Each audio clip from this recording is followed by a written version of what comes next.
son nom qui console du mal, il te gardera. Alléluia, alléluia. Jésus, il se nomme, il aime, il pardonne. Bien tu chanteras, alléluia. Son nom qui console du mal, il te gardera. Alléluia, alléluia. Jésus, il se nomme, il aime, il pardonne. Bien tu chanteras, alléluia. Le Seigneur est pour nous, contre nous qui sera. Ne crains pas le mal qui te surprendra. Le Seigneur est pour nous, il nous délivrera. Infinie est la force de son bras. Viens à sa parole, son nom qui console du mal, il te gardera. Alléluia, alléluia. Jésus, il se nomme, il aime, il pardonne. Viens tu chanteras, alléluia. Le Seigneur est pour nous, contre nous qui sera. Loin de lui la vie n'est qu'un triste sort. Le Seigneur est pour nous, près de lui viens t'asseoir. N'attends plus comme de lui ton cœur ce soir. Viens à sa parole, son nom qui console du mal, il te gardera. Alléluia, alléluia. Jésus, il se nomme, il aime, il pardonne. Viens tu chanteras, alléluia. Le Seigneur est pour nous, la lumière et la vie. Il est le bon berger qui nous conduit. Le Seigneur est pour nous, le vrai pain de l'esprit. Sur le chemin de gloire, marche avec lui. Viens à sa parole, son nom qui console du mal, il te gardera. Alléluia, alléluia. Jésus, il se nomme, il aime, il pardonne. Viens tu chanteras, alléluia. Viens à sa parole, son nom qui console du mal, il te gardera. Alléluia, alléluia. Jésus, il se nomme, il aime, il pardonne. Viens tu chanteras, alléluia. Belgique dans la sainteté, bonsoir. La sœur Suzanne Claudon est concentrée plus que la Bible elle-même. Jésus, il se nomme, il aime, il pardonne. Viens tu chanteras, alléluia. La sœur Suzanne Claudon, bonsoir et bienvenue à Belgique dans la sainteté. Ça va? Bonsoir mon frère, ça va, merci. Que la grâce et la paix de notre Seigneur te soient multipliées. Amen, amen. Le frère Frédéric, bonsoir et bienvenue. Frère Frédéric, premier à être connecté aujourd'hui. Comment tu vas?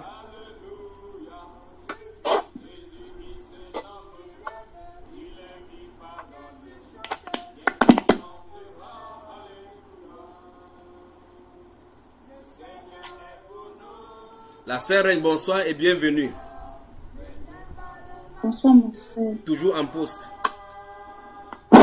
Pas de garde ce soir, n'est-ce pas? Non.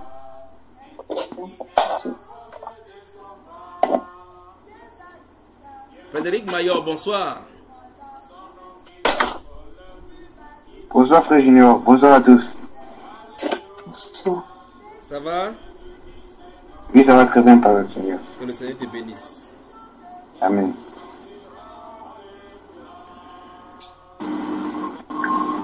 Qu'est-ce qu'on peut dire ce soir? Bonsoir à la famille Trabi.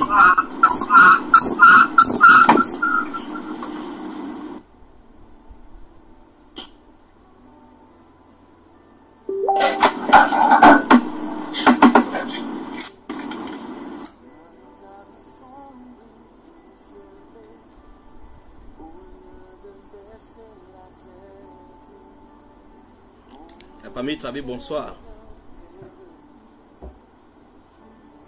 Apparemment, ils n'ont pas de retour, ils ont un problème de son là-bas. La famille Trabi, bonsoir et bienvenue dans Belgique, dans la sainteté, encore ce soir. Vous voyez, il ne nous entend pas. Le frère Ali Diara, bonsoir et bienvenue. Bonsoir, frère Junior, sois béni. Tu as cliqué sur quelque chose sur ton écran, tu as cliqué sur le petit plus et tu as cliqué quelque chose. Il faut retirer cela. Non? Oui. Sors de la conversation et puis tu reconnectes encore. Ah, c'est moi, je maîtrise ça là-même. Ah, je coupe alors. Oui, coupe et puis tu reviens encore.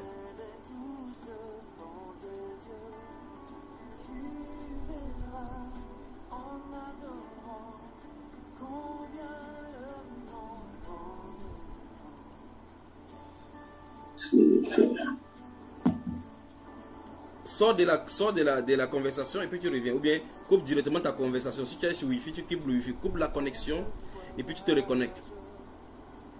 Ouais, c'est ce que je vais faire. Non, tu n'as pas fait cela, c'est encore devant moi. Je vois tout ça affiché sur ton moniteur.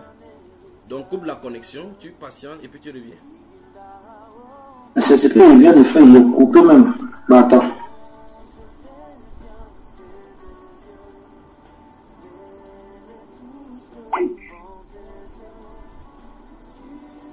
La sœur, tu me vois? Le frère Trabi? Ben là, le frère Trabi, tu me vois?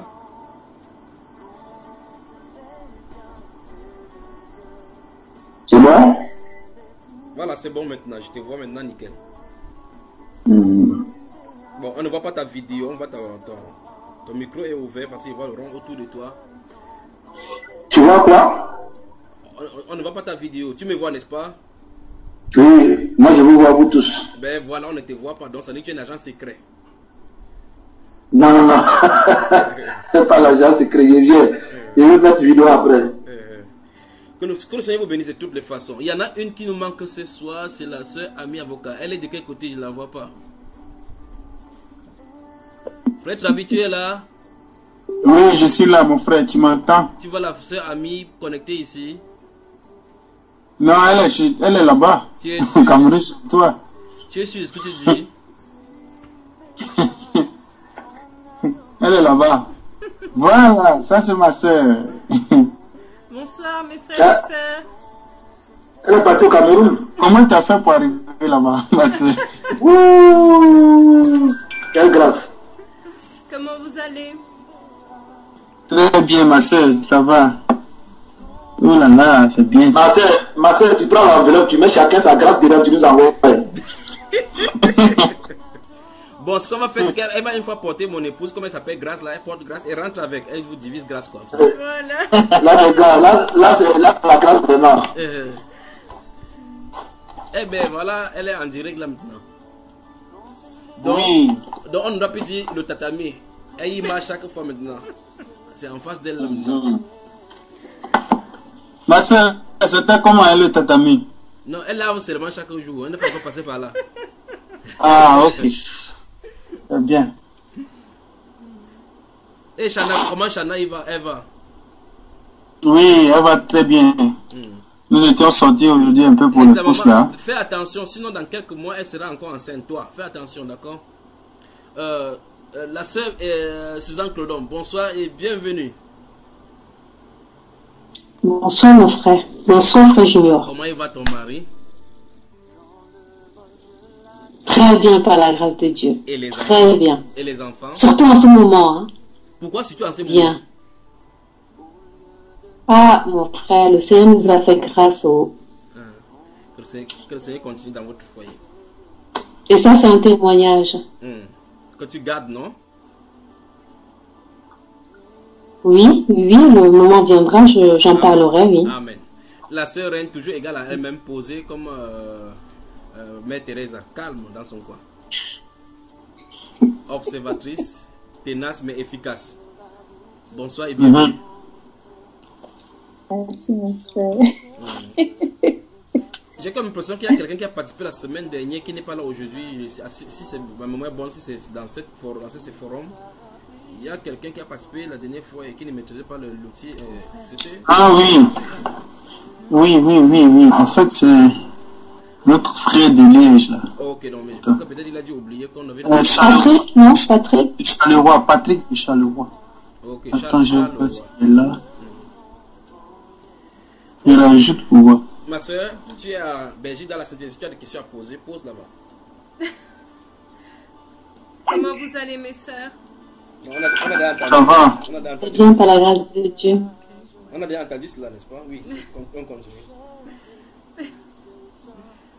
Et toi, ça va là-bas, ma soeur? Ça se passe bien, hein? Ça se passe très bien, oui. Ça se passe bien. Elle bronze. Vous entendez ce qu'elle dit là? Parce qu'à côté des... Et comment elle va, Emmanuela? Elle va bien, elle grandit bien, très éveillée et très calme. Elle pleure presque pas. Ah bon? Oui, à part pour manger, mais sinon tu n'entends presque pas. Elle ne dérange pas comme son père, non? Waouh! Oui, c'est vraiment une grâce.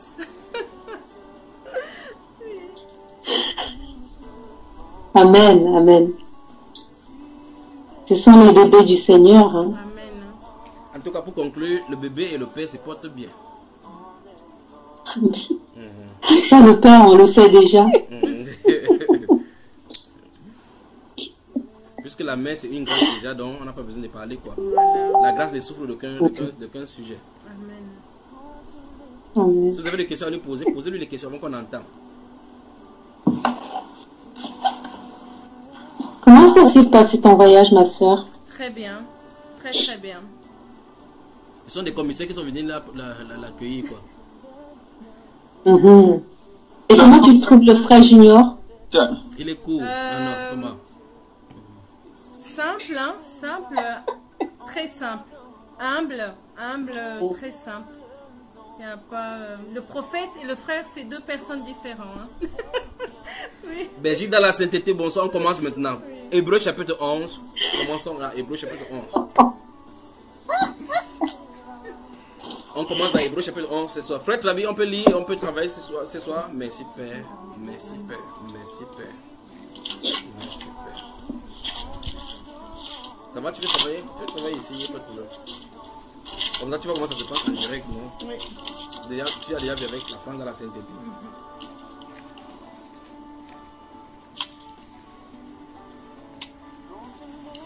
Hébreu chapitre 11. Mais vous n'avez pas demandé Chelsea comment elle va? Oui, Chelsea. Les enfants. Oui, la petite Chelsea, comment elle va? Les enfants vont très bien. Madeleine, Josué et Chelsea vont bien. Ah, c'est bien ça. Chelsea aime l'Afrique. Elle dit qu'en Europe, c'est la prison. Elle dit qu'elle veut plus rentrer, que le Cameroun, c'est bon. C'est bien, qu'elle profite là-bas. Hébreu chapitre 11.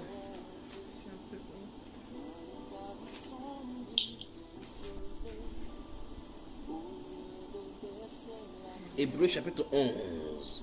La sœur, tu peux nous lire à partir du verset 1.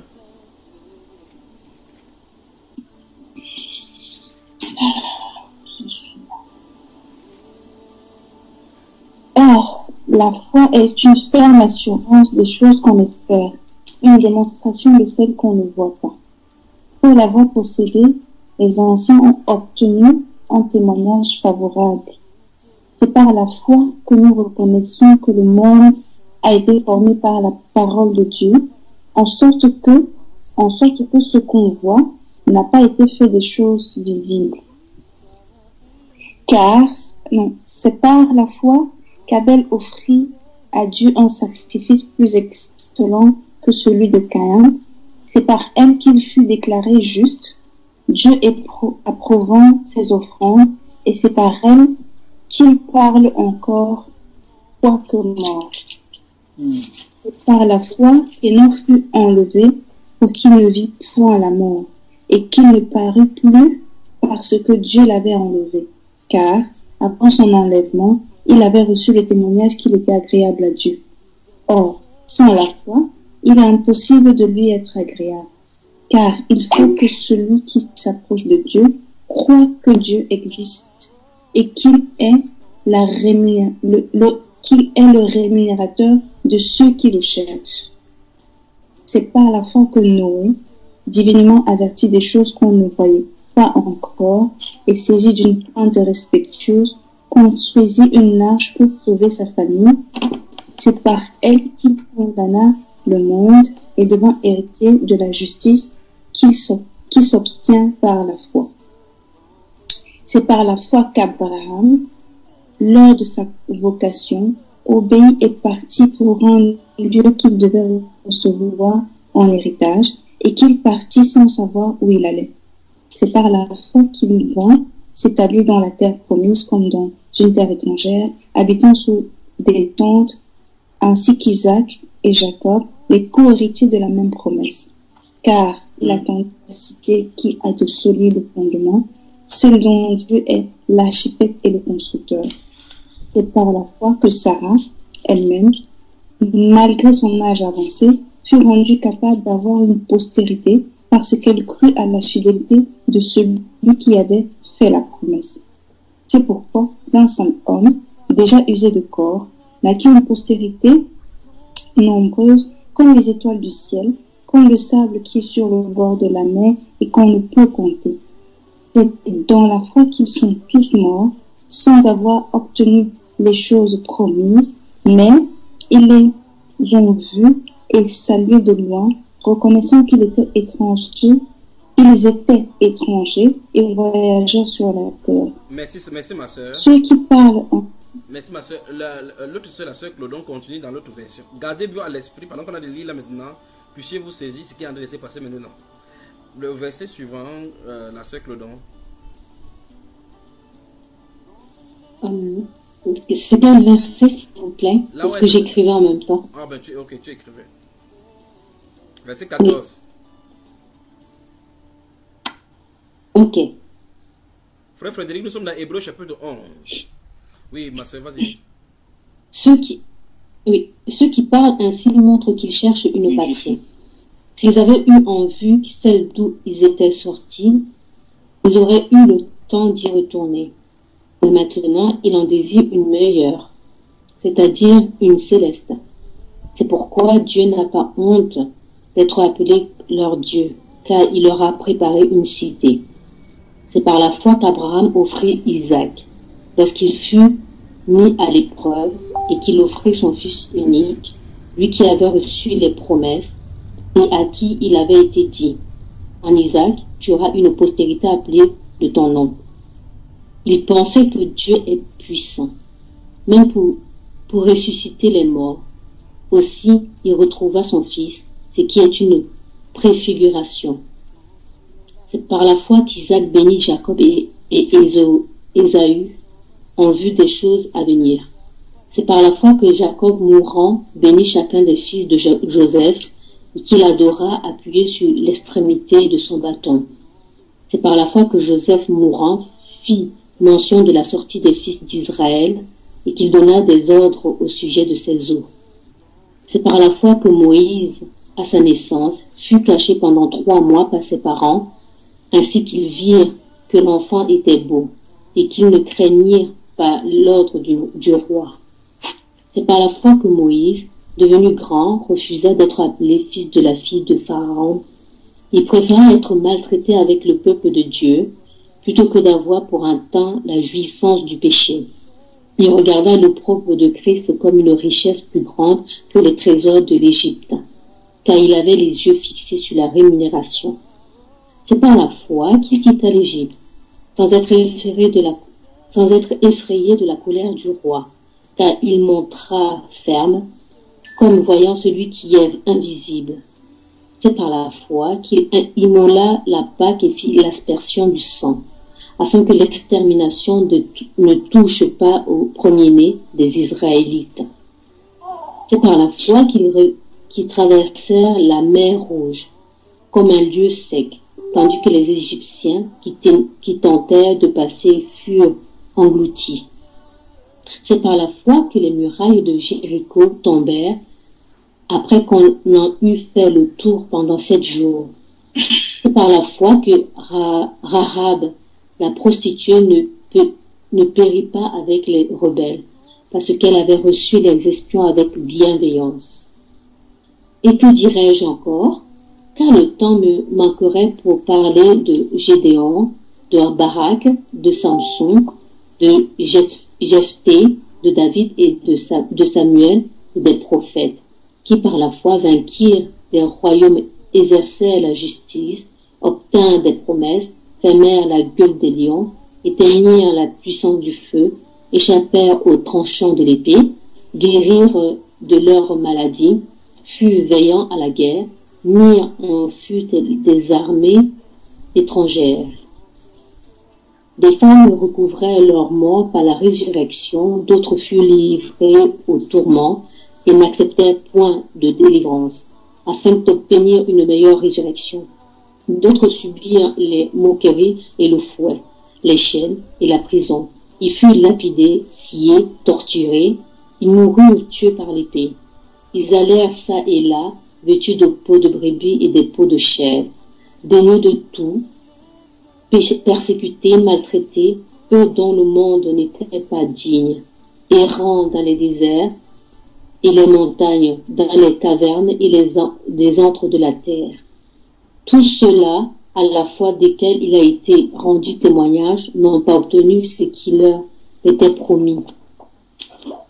Dieu ayant en vue quelque chose de meilleur pour nous, afin qu'il ne parvienne pas sans nous à la perfection. Amen. Amen. Que la grâce et la paix vous soient multipliées. Amen. Amen. La petite Aurélie, bonsoir. Bonsoir. Ça va? Oui. La maman des Chana, bonsoir. Bonsoir, frère Junior. Bonsoir, Ça va, ma frère sœur? et sœur. Bonsoir. Oui, ça va, merci Seigneur. Bonsoir.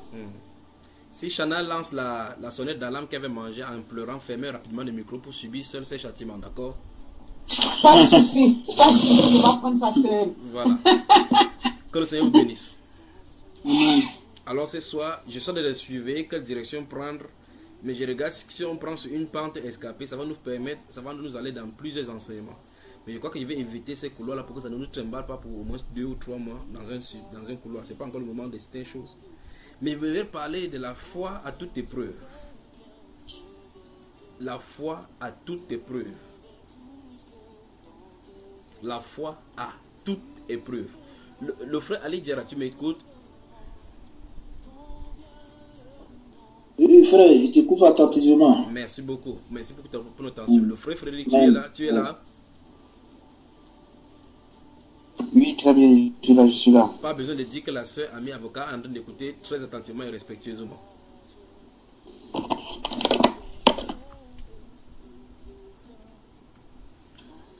Je vais relire à partir du verset 8. Écoutez très attentivement. Et puis on va y prendre des sujets.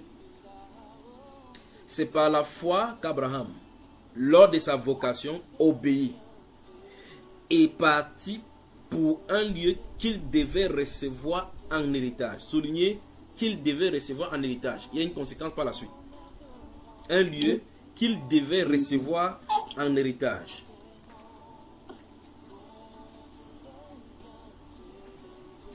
Vous y êtes?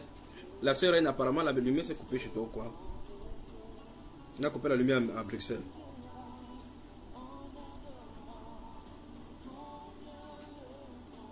Vous avez souligné, n'est-ce pas, qu'il devait recevoir en héritage. Écoutez bien encore, deuxième volet, et qu'il partit sans savoir où il allait. Soulignez également cela.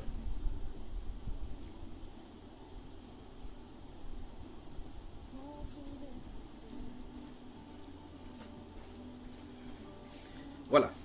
Donc, dans le verset 8 du chapitre 11 d'Hébreux, la Bible déclare, c'est par la foi qu'Abraham, lors de sa vocation, obéit et partit pour un lieu qu'il devait recevoir en héritage. Je vous ai dit, vous soulignez qu'il devait recevoir en héritage. Puis on dit, et qu'il partit sans savoir où il allait. Abraham, notre père dans la foi, c'est le premier type même des appelés. Enfin, c'est le premier type d'appelés. La Bible nous conseille de regarder notre père d'où on a été taillé. Lui seul, Dieu dit dans la parole que lui seul, il a appelé et il a multiplié. Donc on a été taillés tous par là-bas. Ça veut dire que c'est le modèle parfait, là-bas, le modèle de la foi. Maintenant ici, la Bible nous montre clairement, en lisant cet écrit, que que vous l'admettiez ou non, que vous le voulez ou non, même ceux qui ont vu Dieu face à face, ont dû faire face à la chose naturelle des épreuves que traversent tous les autres hommes. Ils ont vécu comme un simple homme. Notez Actes des Apôtres chapitre 15, on va y revenir tout à l'heure.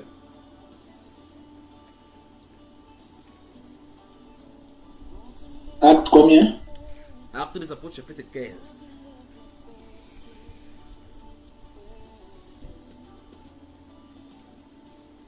À ce que le tu nous suis depuis. Nous sommes dans j'ai demandé qu'on note Actes chapitre 15. Tu es distrait, ne sois pas distrait, d'accord? Je crois que tu es posé maintenant. Voilà. Alors, ici, je recommence encore. Dans Hébreux chapitre 11, verset 8, la Bible déclare que c'est par la foi qu'Abraham partit lors de sa vocation. Vous avez vu ça? Lors de sa vocation. On fait référence ici dans Genèse chapitre 12, où il est fait mention de sa vocation. Puis la Bible déclare, il obéit et partit pour un lieu qu'il devait recevoir. Un lieu qu'il devait recevoir et qu'il partit sans savoir où il allait. C'est un lieu donné en promesse et il part sans savoir où il va. Donc deux choses nous sont dites ici. Qui devait recevoir un héritage, on va y revenir lorsqu'on va continuer là-bas. Puis on dit ici, et sans savoir où il allait. La foi à toute épreuve. Donc c'est quelque chose qu'on lui a promis. En deuxième lieu, il ne sait pas où il se dirige. Ça c'est le premier volet. Nous voici sur la terre. Nous avons la promesse de la vie éternelle. Nous ne savons même pas quand cela viendra. Mais nous vivrons comme ça tout en croyant. La foi à toute épreuve. Ici le premier appelé, il est appelé à sortir de la maison de... Regardez bien son âge. Il est appelé à sortir de la maison de son père. Dieu ne lui dit pas que sorte de la maison de son père. Ils sont idolâtres. Je ne veux pas que tu ailles en enfer. C'est-à-dire, Dieu ne donne pas les différentes significations, ni le pourquoi il le dit. Mais maintenant, il dit, et va dans un lieu où je vais t'indiquer. Point. Et il ferme sa bouche. La Bible déclare qu'Abraham obéit. Pour que quelqu'un passe toute épreuve de la foi sans regimber, il va falloir qu'il soit prompt à l'obéissance. Si quelqu'un n'est pas préparé à l'obéissance, il ira d'échec en échec dans la vie spirituelle. Il faut être prompt à l'obéissance. Même les plus moindres des choses. Enfin, ce que nous croyons comme étant les moindres des choses sont souvent entachés de la volonté parfaite de Dieu et le début du déclenchement des grandes volontés de Dieu pour notre vie. Il dit bien ce que nous considérons comme les plus petits. Notez Luc chapitre 7 verset 30. Merci Père. Ce que nous considérons comme les choses les moindres sont souvent entachées et extampillées du cachet de la volonté parfaite de Dieu et même des grandes volontés pour les ouvertures de la volonté de Dieu pour notre vie. Dans ce Luc chapitre 7 verset 30 que vous avez noté, c'est le Saint-Esprit révèle là que les pharisiens, en ne se faisant pas baptiser du baptême des gens, ont rendu nul et fait le dessein de Dieu dans leur vie. Donc par leur désobéissance à se soumettre au baptême des gens, la continuation des modes désignés par Dieu a été bloquée pour cela. Et c'est parce que vous saisissez. Donc, que la grâce et la paix de notre Seigneur Jésus-Christ vous soient multipliées. Je vous aime, je vous aime, je vous aime, je vous aime et je vous aimerai toujours. Je vous aime, je vous aime, je vous aime. Mon cœur bat en rouge comme ça. Je vous aime. Amen. Voilà. Nous aussi, frère. Donc souvenez-vous de ceci. Ici, la Bible déclare qu'il obéit et partit. Il obéit et partit. Il ne s'est pas mis là-bas en posant la question, si tu es Dieu, montre-moi ta tête. Je vais partir, je vais vivre comment? Qu'est-ce qui me prouve que ce que tu me dis est vrai? Révèle-moi ta volonté parfaite, montre-moi l'image de ce pays pour que je sache clairement où je vais. La Bible déclare qu'il obéit et il partit pour un lieu qu'il devait recevoir en héritage et qu'il partit sans savoir où il allait. Donc le lieu lui était inconnu. Mais il obéit et il partit. Continuez la suite. Gardez-vous bien le verset 8 à l'esprit, on va y revenir parce que c'est le modèle là-bas. C'est par la foi qu'il vint s'établir dans la terre promise, comme dans une terre étrangère, habitant sous des tentes. Voici quelqu'un à qui la promesse a été faite, un lieu lui a été donné. On lui dit qu'on va te donner ça en héritage, mais il vient là-bas, il habite sous les tentes. Mais pourtant, il y a des habitants dans ce pays-là. Il vient, il habite sous les tentes comme un nomade. Il va de lieu en lieu, il foule au pied ce territoire-là. Mais la Bible déclare que c'est pour lui, que ça a été donné à lui et à sa postérité. Mais écoutez bien la conséquence qui est en bas. C'est donc pour cela que si on ne comprend pas le langage de Dieu, très souvent, on a comme impression que Dieu est limité aux biens matériels. De telle façon que les gens croient que tant que tu as pas de biens matériels sur la terre, c'est que tu es maudit. Ou bien quand tu as beaucoup de biens matériels, ça veut dire que Dieu a agréé ta foi. C'est pas cela. Or, c'est le contraire qu'on va voir justement ici. le verset 6 dit, oh, sans la foi, il est impossible déjà de lui être agréable, car il faut que ceux qui s'approchent de Dieu croient que Dieu existe et qu'il est le rémunérateur de ceux qui le cherchent. Donc verset 9, c'est par la foi qu'il vient s'établir dans la terre promise comme dans une terre étrangère, habitant sur des tentes, ainsi qu'Isaac et Jacob. Donc ça veut dire, même Isaac a fait la même chose, même Jacob a fait la même chose. Et maintenant, si on prend le personnage Isaac, on prend le personnage Jacob, vous allez voir que Ismaël et Isaac, vous allez voir qu'Ismaël était quelqu'un à tout faire. Il pouvait avoir 12 rois ici de lui, marcher partout, vaincre les royaumes. Isaac était dans son coin, portant la semence de la bénédiction.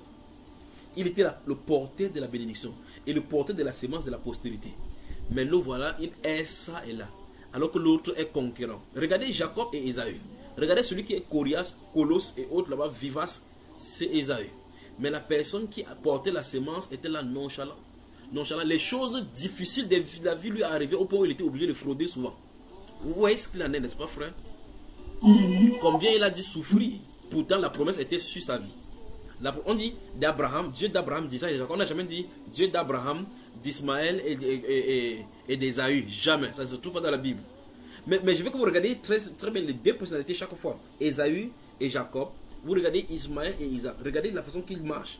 Vous allez voir que ceux qui portent la bénédiction et la promesse vivent des difficultés auxquelles tous les autres hommes sont soumis, et même plus encore. La question c'est, pourquoi notez Jérémie chapitre 12, Jérémie le chapitre 12.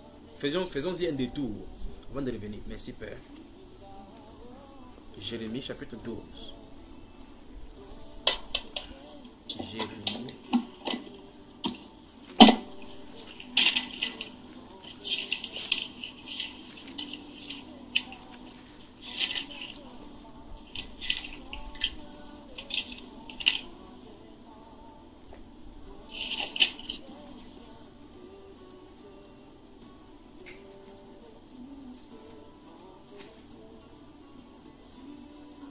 Jérémie le chapitre 12.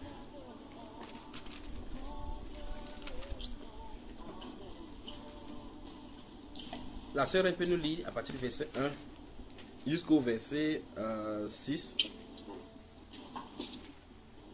Puis on revient dans Hébreu. Tu es trop juste, Éternel, pour que je compte avec toi. Je veux néanmoins t'adresser la parole sur tes jugements.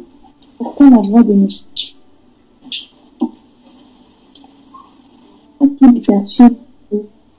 la connexion de la sœur n'est pas bonne. La sœur recommence, on ne l'entend pas bien. Recommence un peu. La connexion n'est pas bien. Vous l'entendez bien, sœur Suzanne? Bon, permets la sœur Suzanne de lire, voir.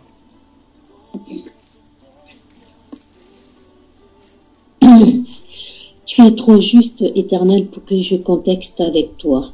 Je veux néanmoins t'adresser la parole sur tes jugements. Pourquoi la voie des méchants est-elle prospère?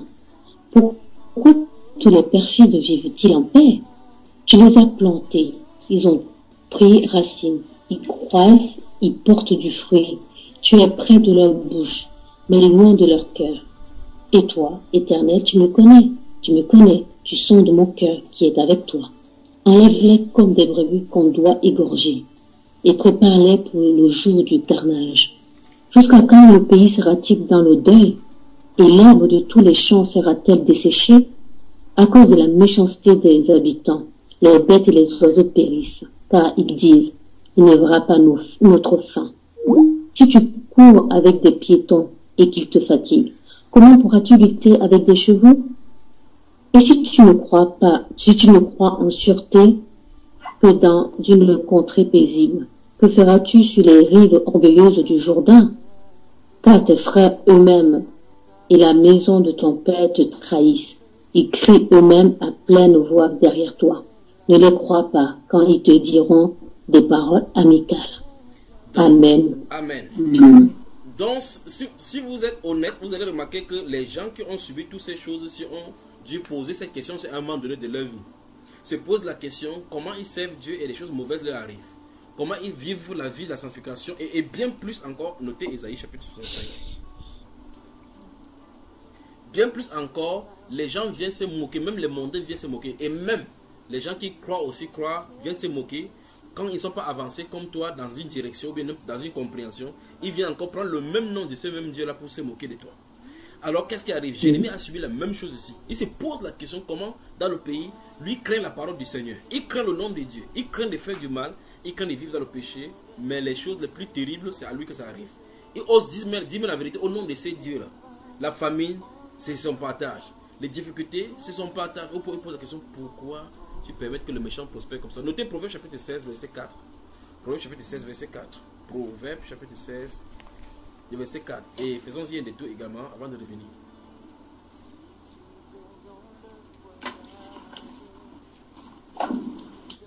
Proverbe chapitre 16, verset 4.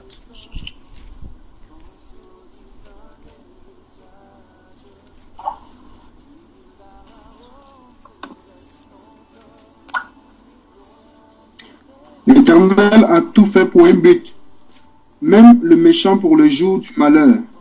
Vous avez entendu ça? Il dit l'Éternel a tout fait pour un but, même le méchant pour le jour du malheur. Donc, la Bible déclare, comme la Bible déclare dans ces livres de Proverbes, là, que le Seigneur est au ciel, il rit. Il rit, c'est rire du méchant. Il voit que son jour arrive. Donc, et la Bible déclare que si les méchants prospèrent, c'est pour être coupés et jetés. Il peut fleurir n'importe comment.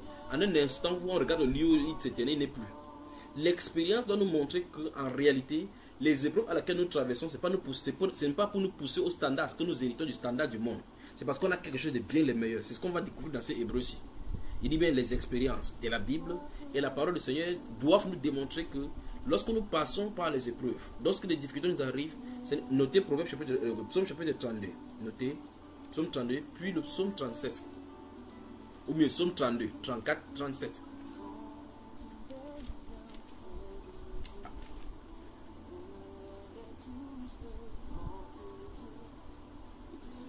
Que Dieu vous bénisse vraiment.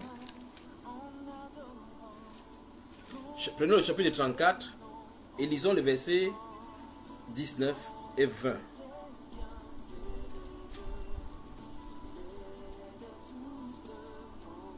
Jusqu'à 23, même le 19 à 23. Lisons cela. Puis notez aussi Ésaïe chapitre 66, le verset 5. Donc, après ces psaumes-ci, nous allons dans Ésaïe 66, le verset 5. Merci pour la sœur qui nous met ça sur le forum. Souvenez-vous que le chapitre de base c'est Hébreux 11, parce qu'on va y revenir. La foi à toute épreuve.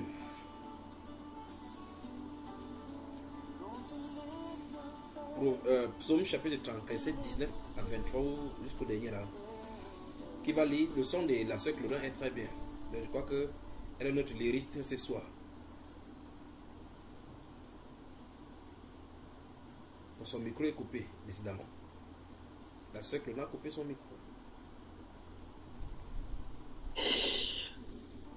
L'Éternel est près de ceux qui ont le cœur brisé, et il sauve ceux qui ont l'esprit dans l'abattement.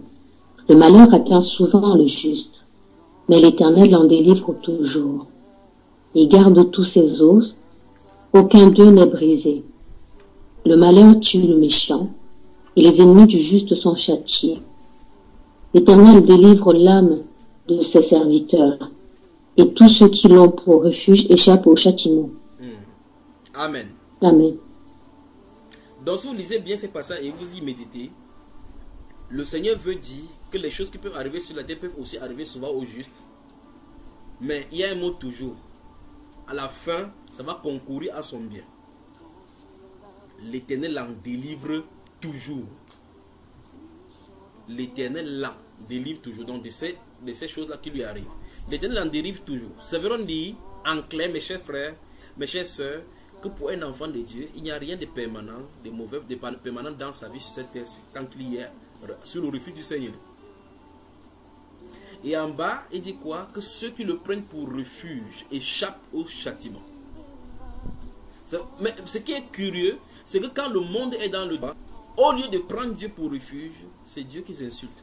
Je crois que souvenez-vous ici, on a lu le psaume, Apocalypse chapitre 9 jusqu'au chapitre 16, où malgré que Dieu les jetait des fléaux, ils n'en sont pas repentis. Je crois que c'est ici, je ne me souviens pas où c'est aux États-Unis.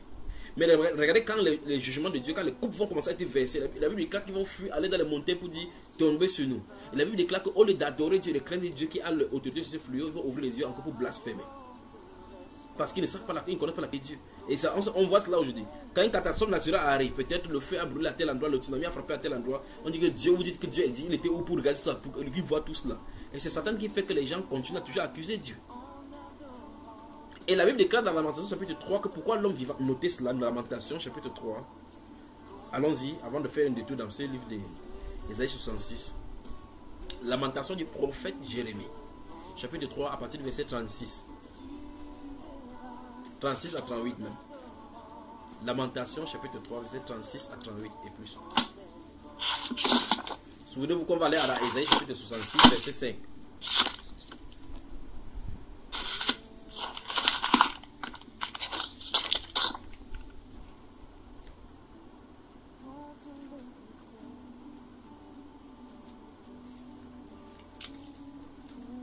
Je lis.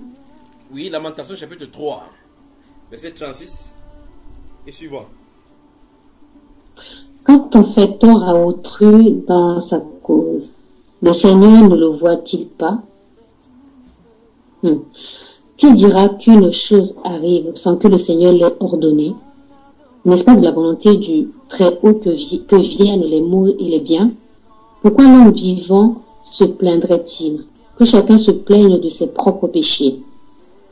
Recherchons nos voies et sondons-les et retournons à l'Éternel. Élevons nos cœurs et nos mains vers Dieu qui est au ciel. Amen. Nous avons péché, nous avons été rebelles. Amen. Voilà. Donc d'après ce qui arrive là-bas, Dieu veut montrer par là que sur tout ce qui se passe sur la terre, soit en bien, soit en mal, il a autorité sur cela. Ça ne peut pas arriver sans sa volonté. Mais derrière ces paroles-là, il dit qu'il y a un but pour lequel il ne permet que ça arrive. C'est pour que l'homme ne se plaigne pas de ses propres péchés, que l'homme ne commence pas à se plaindre, mais que se plaigne de ses propres péchés. C'est-à-dire que chacun regarde que ce qui ne va pas avec lui-même.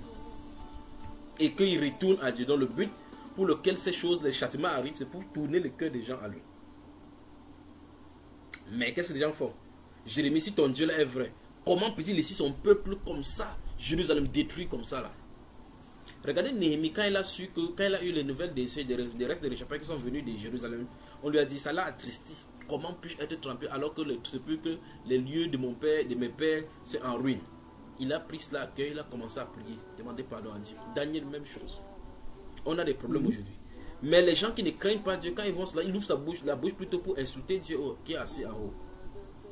Sur son trône en train de voir ces choses, qui a autorité sur ces fléaux. C'est pourquoi Jérémie dans le chapitre 12, il se pose la question, pourquoi Seigneur, tu es trop juste pour voir ces choses-ci. Comment les méchants prospèrent? Pourquoi? Sur quelle base ils peuvent-ils prospérer? Le prophète Asaph avait vu la même chose. Si vous lisez le livre des Psaumes chapitre 73, il avait vu la même chose. Il a réfléchi sur ça. La Bible déclare qu'il a médité au point où il dit que la difficulté était grande parce qu'il ne comprenait pas comment c'est un grand Dieu. C'est que les pasteurs pentecôtistes ont vu aujourd'hui. Ils ont la révélation que leur Dieu, c'est un grand Dieu qui ne doit pas passer par la souffrance. Il ne peut pas souffrir parce que l'or et l'argent lui appartiennent. C'est seulement au XXIe siècle que l'or et l'argent lui appartient. Les francs-maçons et les templiers ont toujours été sur cette terre-ci. Ils ont été toujours là. Et l'expérience biblique montre que les gens qui servaient Dieu venaient dans les royaumes païens pour pouvoir se demander quelque chose, n'est-ce pas, mes chers? Voici Abraham qui est Dieu allait chez Abimelech, allait chez Pharaon pour demander des places, pour demander quelque chose. Pourtant, Pharaon a plus de subsistance et plus de domination. Joseph a dû passer chez Pharaon, chez Potiphar. Regardez bien Joseph, le prophète, qui n'a pas de péché. Il passe chez non seulement un sataniste, mais il travaille sous lui comme esclave. On l'accuse même, Dieu ne parle pas, on le met en prison parce que c'est dans la volonté de Dieu qui élève un homme comme ça pour pouvoir sauver le monde.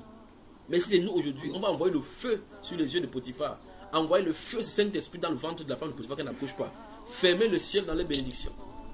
Non, à jamais ne s'est plaint. Pas vrai, mes sœurs? La foi à toute épreuve. Alors, nous maintenant, quand nous traversons par les épreuves dans notre vie, ne murmurons-nous pas? Ne nous posons-nous pas la question si Dieu même nous voit? Si vraiment on a fait le bon choix? Lisons seulement Hébreu et voyons ce qu'il a dit. Mais qu'est-ce que les gens qui croient servir Dieu vous disent à vous, qui traversez par les épreuves? Allons dans Ésaïe chapitre 66, verset 5, lisons cela.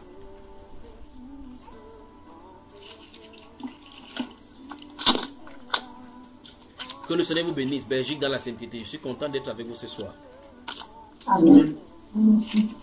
Ésaïe 66, verset 5. Verset 5.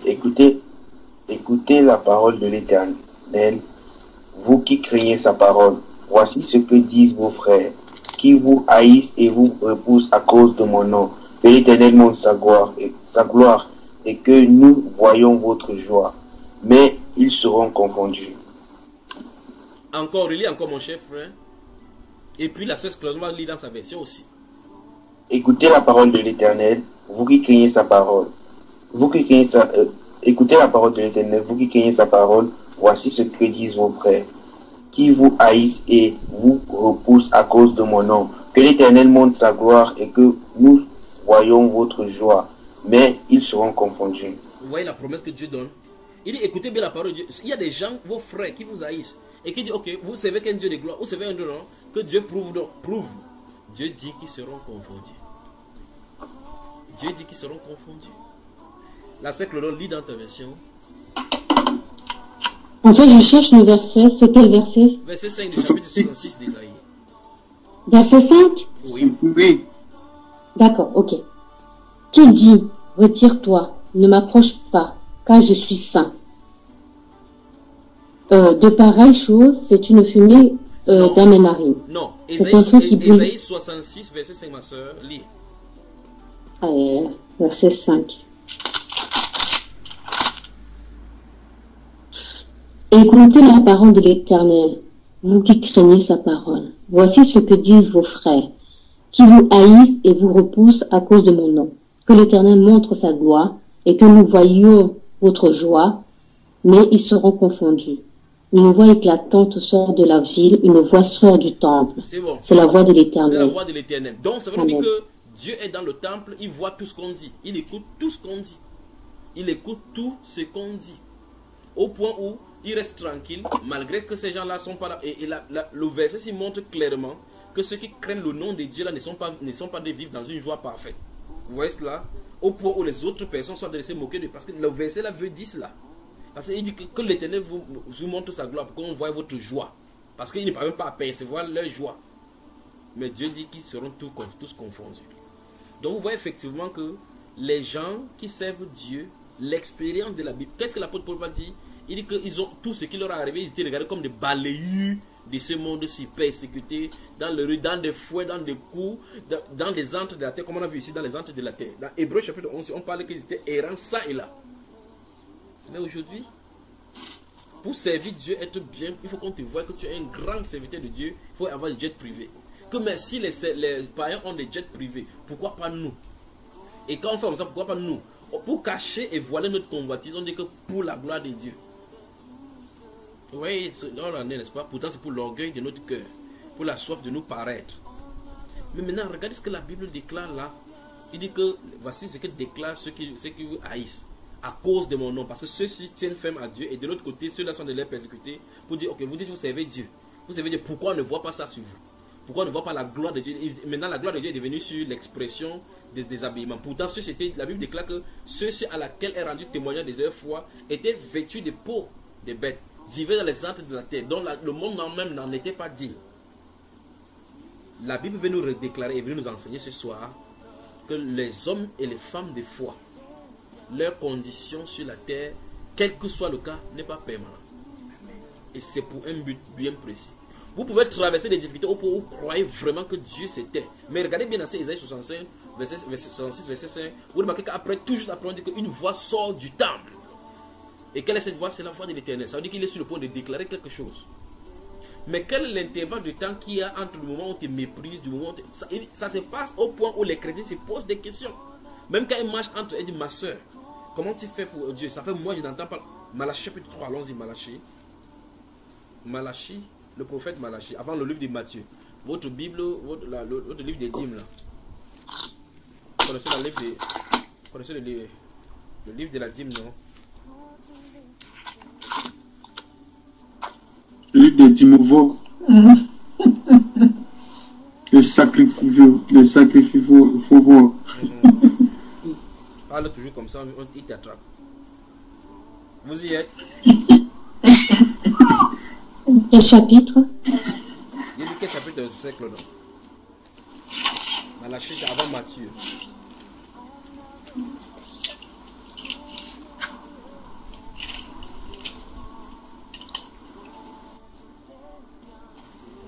Chapitre 3. Vous y êtes? Verset 3. Verset 13. À partir du verset 13 jusqu'au verset 15. Ou bien jusqu'au verset 16. La seule saison. Chapitre 3. Oui, chapitre 3 de Malachie, verset 13 jusqu'au verset 16. Lisons et comprenons ce qu'il en est. Verset 13 à 17 même, la sœur continue jusqu'au verset 17. Allons-y. Amen. Vos paroles sont rudes contre moi, dit l'Éternel. Et vous dites, qu'avons-nous dit contre toi? Vous avez dit, c'est en vain que l'on sert Dieu. Qu'avons-nous gagné à observer ses préceptes? Stoppons là-bas. Et à marcher avec... Stoppons là-bas. Vous voyez pourquoi je vous dis chaque fois que le langage que nous employons, et à l'entrée de mes propos, à l'entrée de cet enseignement, j'ai dit que ce que nous négligeons, et que très souvent nous pensons négliger, peut être le début de cachets, des sceaux de Dieu, d'ouverture pour notre destinée. Regardez la façon dont Dieu parle ici. Si vous parlez sur le plan humain, que quelqu'un m'a parlé rudement, vous allez imaginer quelque chose de violence qu'on a dit sur un enfant ou bien sur une personnalité. Mais regardez ce que Dieu qualifie de rude ici. Donc, de rester seulement comme ça et dire, ça me sert à quoi d'obéir Dieu. Dieu que vous parlez rudement contre lui. Vous voyez le problème qu'on avait avec les langages, n'est-ce pas? Ça veut dire, je me tourne maintenant vers Ami et dit, mais ça sert à quoi de donner Dieu, puisqu'on prie même, ça ne marche pas. À cet instant, Dieu lui dit que vous avez parlé rudement contre lui. Recommence encore, ma soeur. Et vous dites, qu'avons-nous dit contre toi? Recommence encore. Vous avez dit... Recommence verset 13 encore, recommence. Oui. Vos paroles sont rudes contre moi, dit l'Éternel. Et vous dites, qu'avons-nous dit contre toi? Vous avez dit, c'est en vain que l'on sert Dieu. Qu'avons-nous gagné à observer ses préceptes et à marcher avec tristesse à cause de l'Éternel des armées? Stoppons là-bas. Maintenant, nous... Non, c'est bon. Donc, vous voyez une fois de plus que l'expérience ici montre que ceux qui craignent Dieu, qui vivent, marchent d'après ses préceptes, marchent avec tristesse. La question c'est qu'est-ce qui les rend tristes? Qu'est-ce qui les rend tristes? Tout à l'heure on va aller dans le Nouveau Testament, parce que depuis là on est dans l'Ancien. Dans le Nouveau Testament, ça n'a... Enfin, nous lisons en Hébreu 13, 11 là, c'était en plein dans le Nouveau Testament, on a d'expliquer les héros de la foi. Vous voyez ici, cette personne-ci, ils sont de se dire, parce que clairement là, ils savent qu'ils obéissent à Dieu. Ils marchent d'après ses préceptes, mais ils disent, la Bible déclare qu'ils marchent avec tristesse. Parce qu'en réalité, en toile de fond se trouve le fait qu'ils marchent et leurs yeux sont glissés sur les comparaisons des standards du monde. Chaque fois quand il y aura cette chose, cette comparaison-là, on va voir la tristesse dans notre marche. Parce qu'on va croire qu'on sait Dieu pour que Dieu nous bénisse pour quelque chose. Or, cette chose-là ne devrait pas être. Alors, chaque fois, Dieu nous met les épreuves à nous pour nous dépouiller de cela. Vous voyez cela, n'est-ce pas? Vous tentez d'aller dans le monde faire comme les autres. Vous savez très bien que quelque chose en vous y interdit. En tout cas, vous tombez plus grave que les mondains. Tentez, vous voyez, même pas penser, tentez seulement de rentrer. Vous voyez effectivement que vous voyez ce qu'il a. Il dit bien, imaginez seulement vous un peu en train de se tourner dans le monde. Vous voyez que vous ne pouvez même pas imaginer jusqu'à essayer de fantasmer jusqu'à rentrer. Il dit même pas penser. Parce que la nature qui est en vous, vous y interdit. Alors maintenant, qu'est-ce qu'il en est? On regarde le standard comme ça. Vous voyez, votre maman dit que, regarde comment tu es devenu. On t'a envoyé à l'école, c'est comme ça que tu es devenu. On t'a vendu. On a lavé ton cerveau. Dans votre truc que vous je connais quelqu'un qui avait commencé comme ça, il a commencé à marcher en route, soulever le cabas.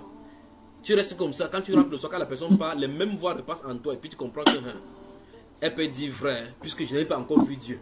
Je n'ai pas vu la voix de Jésus. Je n'ai pas vu même une vision sur le ciel, même sur l'enfer. Qui me dit que c'est là où Dieu dit que tu parles rudement contre lui. C'est ce que le Seigneur dit. Continuons ma soeur, que Dieu vous bénisse ce soir, la Belgique dans la sainteté. Et à marcher avec tristesse à cause de l'Éternel des armées. Il marche avec tristesse à cause de qui? Écoutez, il marche avec tristesse à cause de qui? De l'Éternel des armées. C'est pour ça que dans le Nouveau Testament, il utilise ça autrement. Il dit que si vous souffrez à cause du beau nom que vous portez, n'ayez point honte. Le beau nom que vous portez. On souffre à cause de l'Éternel des armées. Là où, dans l'Ancien Testament, là où les gens essaient de se vautrer dans la boue, ceux-ci tiennent ferme à la parole, on les méprise. Ça n'a pas changé aujourd'hui.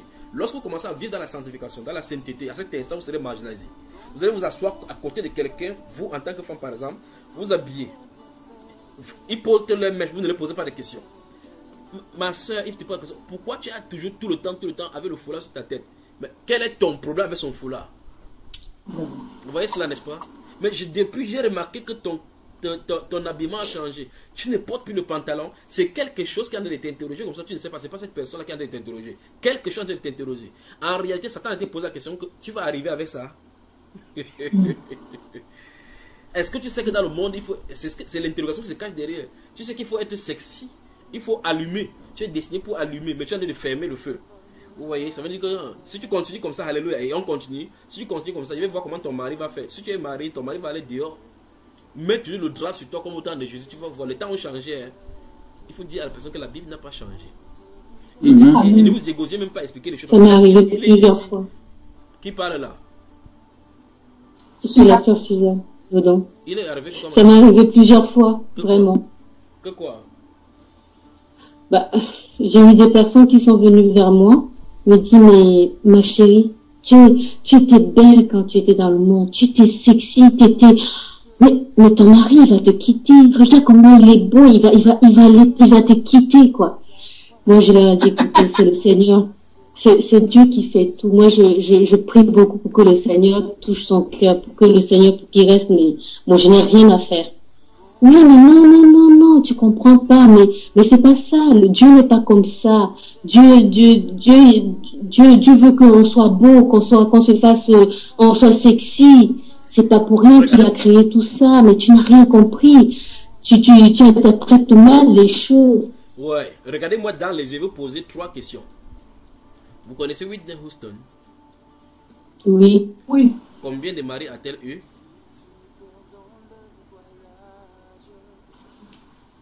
Vous connaissez Jennifer Lopez?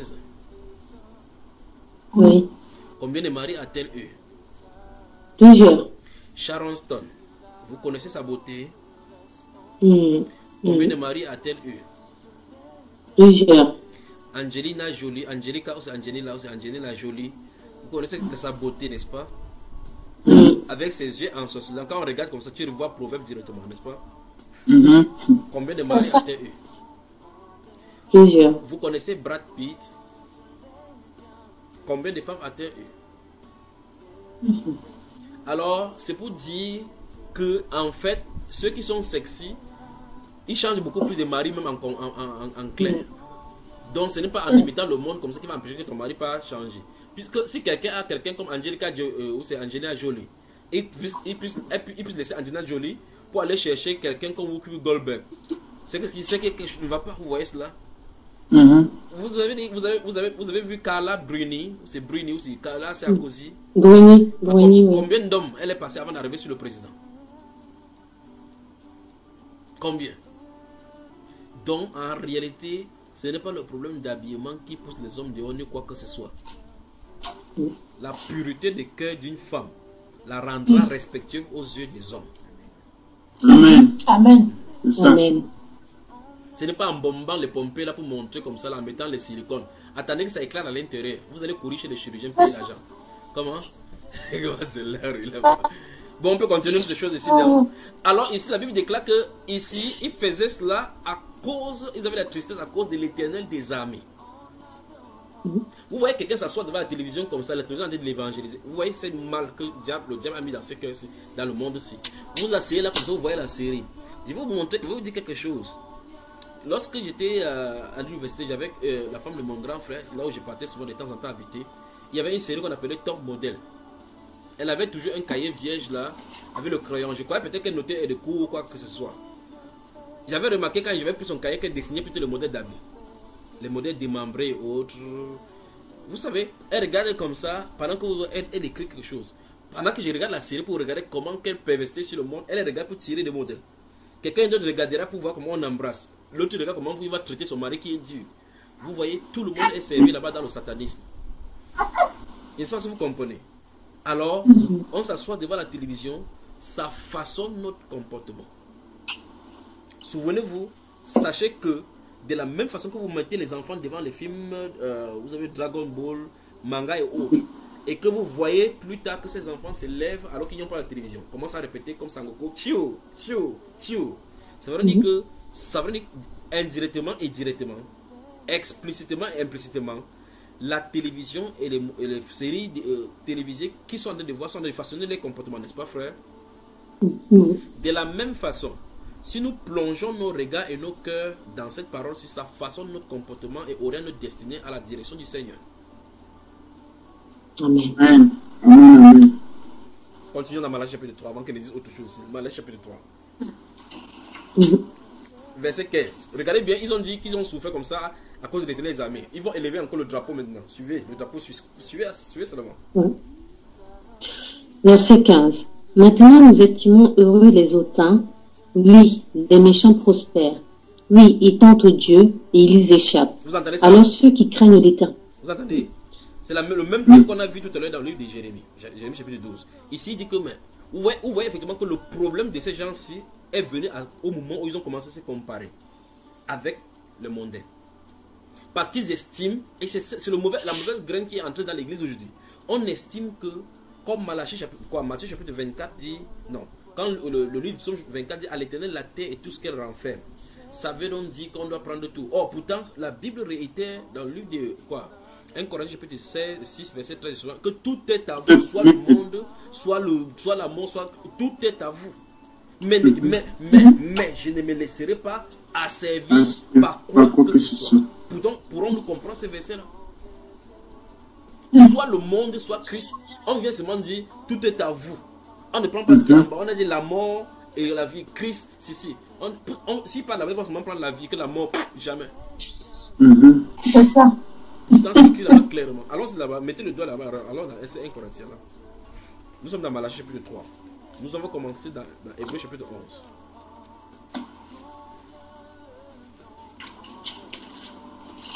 Pourtant, chaque jour, Dieu produit tout pour nous.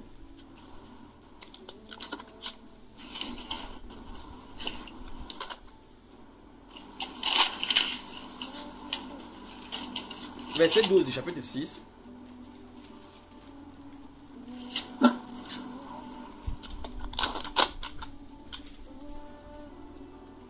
Tout m'est permis.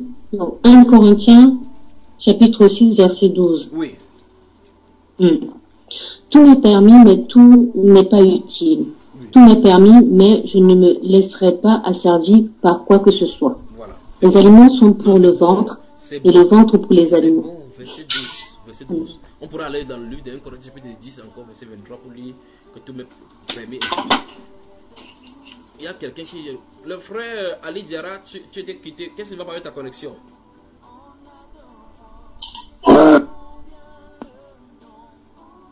Je me suis déplacé un peu là. Courage donc. Courage. Finissons dans ces Malachie chapitre 3, au verset 15. Au verset 15, il est dit que nous espérons que voilà les gars qui prospèrent. Les gars sont brillants. Les grands médecins aujourd'hui, voilà un tel qui a fréquenté le gars, sa vie d'os. Il a acheté sa 3e berline. Il habite une grande maison. Il a 4 maisons. Souvenez-vous qu'il ne rentrera pas dans la tombe avec un stylo. Souvenez-vous seulement de cela. Souvenez-vous.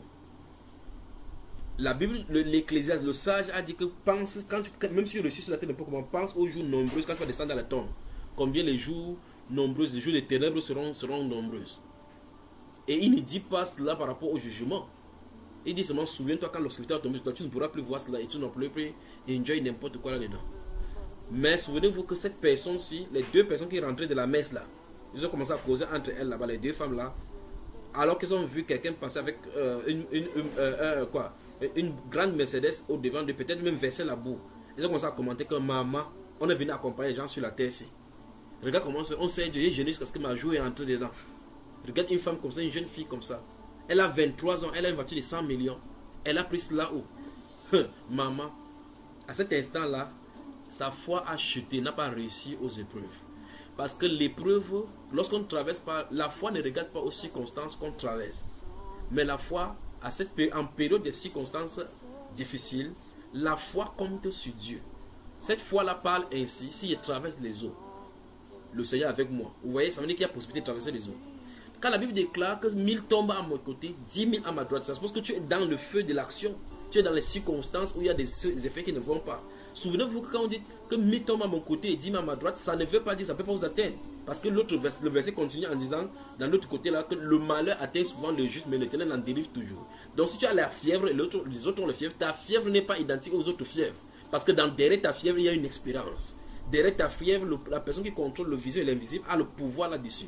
C'est celui qui a le pouvoir sur tout fléau, sur toute chose qui puisse déranger l'humanité. Et en plus de ça, tu es sous la couverture de celui-là. Et dans ces versets 23 du chapitre 34 des psaumes, nous avons lu aujourd'hui, il a dit quoi? Que tous ceux qui l'ont pour refuge échappent au châtiment. Tous ceux qui l'ont pour refuge. C'est la Bible. L'épreuve, la foi à toute épreuve. Et donc, ça veut dire que toutes nos vies, en tant que peuple de la foi, est constamment soumis aux épreuves. Et la Bible nous enseigne que le but de ces épreuves-là, c'est pour parfaire notre foi, afin que nous branchions en rien. Voilà le pourquoi il y a les épreuves. Les difficultés que nous traversons, ce sont les épreuves que nous composons à l'université de Dieu pour mettre en pratique la parole de foi que nous avons reçue. C'est-à-dire, dans l'école, vous irez à l'école apprendre l'informatique. Pourquoi vous dessinez les diplômes? On vous fait passer les épreuves. Vous appelez ça épreuve. Ça veut dire que normalement, on vous teste. Donc les épreuves ne sont pas là pour vous clouer, pour vous n'ayez pas votre truc. Il y a le diplôme potentiel qui est sur vous, mais prouvez que vous en êtes digne. C'est ça l'épreuve. Voilà le but de l'épreuve. L'épreuve n'est pas faite pour vous bloquer, pour que vous ne traversez pas. Si un professeur est méchant, il vient vous donner un chapitre que vous n'avez pas vu. Ce ne serait pas un bon professeur. Ce serait un jaloux, un mesquin. Mais Dieu n'est pas comme ça. Il dit qu'il ne permettra pas que vous soyez tentés au-delà de votre force. Mais avec la tentation, il préparera lui-même l'épreuve d'en sortir. Donc dans la salle de réunion, Dieu a mis les cartouches que vous pouvez regarder là-bas. Alléluia. Et ces cartouches-là sont les paroles de foi, les personnes de foi qui sont mises dans la Bible, afin que nous prenions en exemple cela. Alors ces deux personnes qui rentraient de l'église ont commencé à dire des choses sur Dieu. Et Dieu a dit, Michael, tu as vu, vous voyez sur la thèse comment on parle contre moi. Mais souvenez-vous de la phrase qu'ils ont parlé. Cette phrase, frère Trabi, fermez vos micros, nous avons convenu comme ça tout à l'heure. Cette phrase que les gens ont prononcée chez les êtres humains, on peut considérer cette parole-là comme un groupe de mots tout simplement comme ça, qu'on dit seulement pour s'exclamer. Vous voyez? Il a suffi aux Juifs dans le livre du Nombre, si vous lisez Nombre chapitre 12, chapitre 16, de dire à Moïse que nous avions des concombres en Égypte, nous aurions mieux être là-bas. Il dit que vous avez murmuré contre l'Éternel. Vous voyez? D'où vient, à l'instant où vous dites que ma vie passée était bien que maintenant, à cet instant-là, la Bible déclare que tu as murmuré. On doit faire attention. Parce que ce que nous considérons, si tu peux avoir murmure dans le dictionnaire, tu définis, ça ne sera pas comme ça. C'est Dieu qui dit parole rude. Allez, amusez-vous, allez dans le dictionnaire. Parole rude, on va dire parole violente, blessante, qui peut toucher la sensibilité de quelqu'un, blesser son âme, son amour propre et toucher ici. Mais vous dites seulement, qu'est-ce que nous savons même de craindre Dieu pour que, alors que le méchant prospère? Dieu dit que si vous avez parlé rudement contre lui, donc vous avez blessé l'âme de Dieu en disant ça. Mais pour nous, on peut prendre comme des simples mots.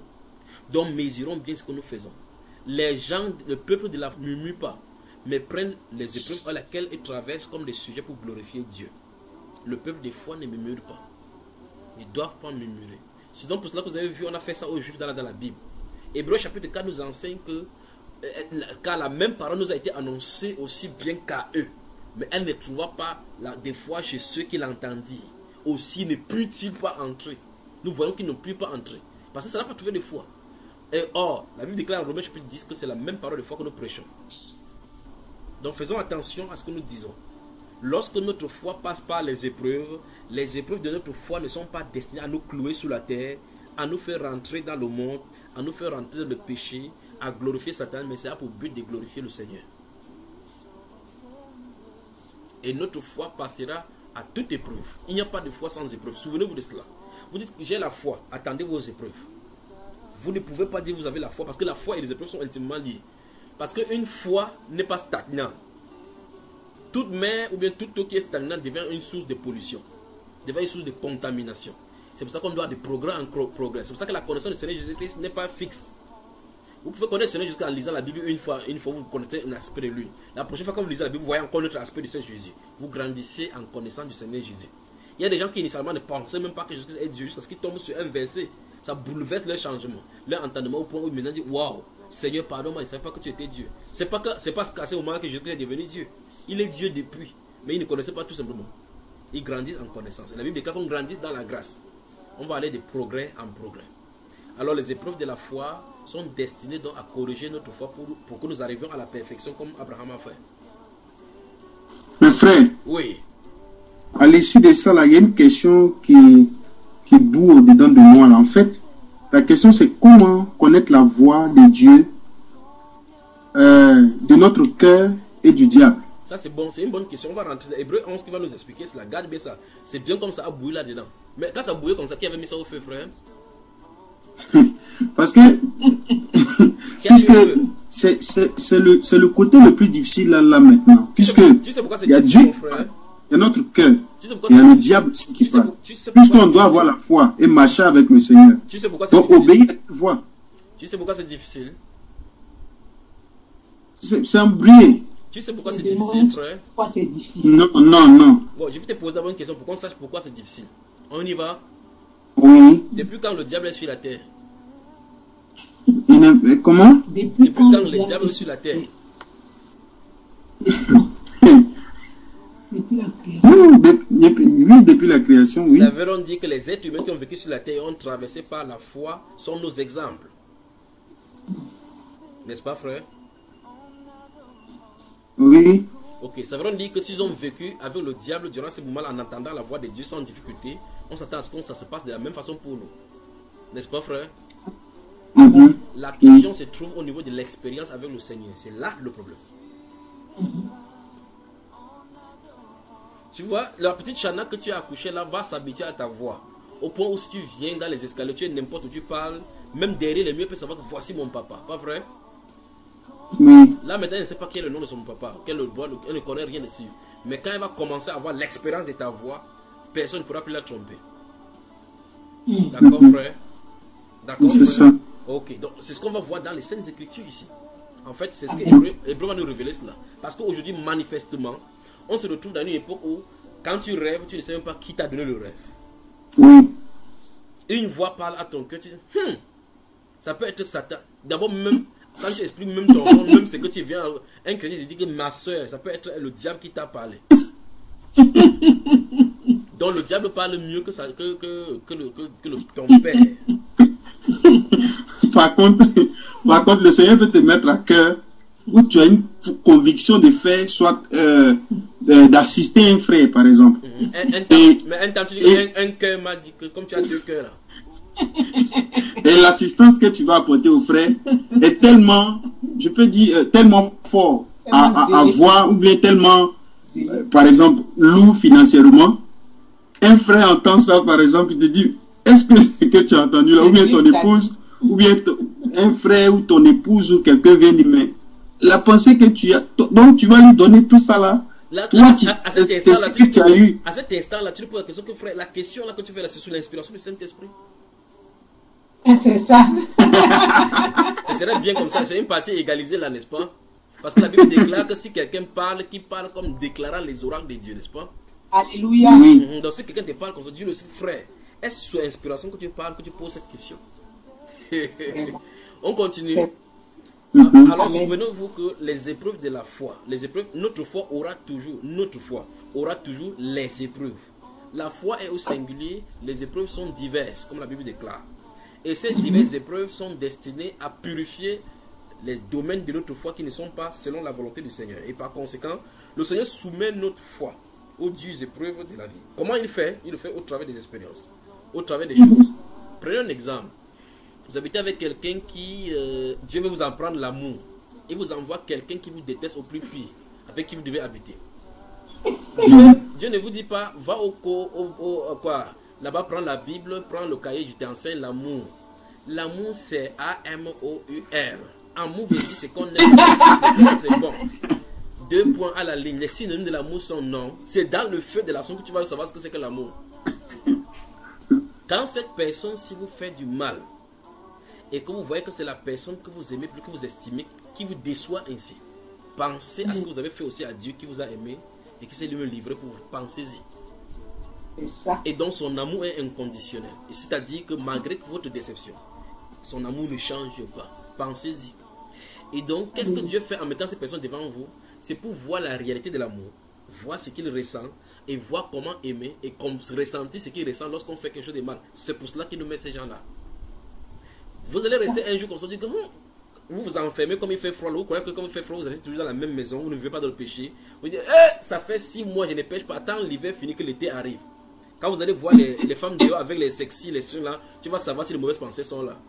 Ça va révéler les mauvaises pensées qui avaient été gelées avec par les neiges avaient couvert. Ça va se dissiper maintenant. Tu vas voir vraiment que tu es dans la réalité du péché encore. Qu'est-ce que Dieu fait? Dieu te met dans cette réalité pour montrer effectivement qu'il y a un travail à faire, que celui qui est saint se sanctifie davantage. Ça ne veut pas dire que quand tu es à cette étape, tu vois ces choses, ça ne veut pas dire que tu n'es pas saint. Tu es saint, mais il faut passer à un niveau de sanctification. C'est pas ce que c'est. Il y a des gens qui vont venir. La Bible déclare que exercer l'hospitalité sans murmure. Le frère Ali Diarra, il y a des bruits chez toi. Il y a des bruits, je coupe ton micro. Maintenant, il y a des gens qui vont venir chez toi. Peut-être ils vont faire le bruit. Tu pars dans ta chambre, tu dis qui a amené cette personne ici. À cet instant-là, tu as raté toute ta vocation par rapport au murmure, par rapport à l'hospitalité. Même si tu lui donnes n'importe quoi, de l'eau fraîche, n'importe quoi, ce que tu as fait dans la chambre ne fera jamais une tache d'huile devant le Seigneur. C'est ça. Vous comprenez? Parce qu'on ne peut pas faire la joie devant la personne, mais de l'autre côté, vous en allez parler de l'autre côté. C'est pour cela que vous qui m'écoutez, écoutez cette voix, vous devez être parfaite dans toutes vos actions. Amen, amen. Dans toutes vos actions. D'accord? Et quelque chose ne va pas embrasser ta soeur, ma soeur. Quelque chose, Satan veut m'utiliser contre toi, ou bien utiliser quelque chose dans mon cœur contre moi. Mais je vais te serrer dans mes bras pour te dire je t'aime, même si c'est n'importe quoi, je t'aime. Observez, Satan va quitter rapidement avec la honte. C'est ça. Me suivez? Amen. Ne permettez pas des graines d'hypocrisie, ni des graines de n'importe quoi. Soyez vrai. Si vous n'êtes pas vrai, cachez. Vous voyez l'habit noir comme je porte là. Dieu voit une fourmi noire sur une terre noire, sur un pied noir, dans une nuit noire, plongée dans une peinture noire. Que vous le voulez ou pas. Ça. Donc même si c'est caché n'importe comment, il voit.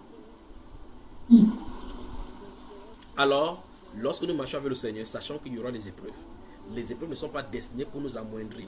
Il peut arriver des gens dans votre vie qui ne sont rien. Ou mieux que vous initialement, vous pouviez être considéré, mais cette personne-là se met au-dessus de vous. Dieu place cette personne-là devant vous pour que la personne essaie de vous chosifier, dire n'importe quoi, Souvenez-vous, toute parole négative qu'on dit sur vous, contre vous, en tant qu'enfant de Dieu, ça n'aura jamais d'effet. C'est Dieu qui élève, c'est Dieu qui rabaisse.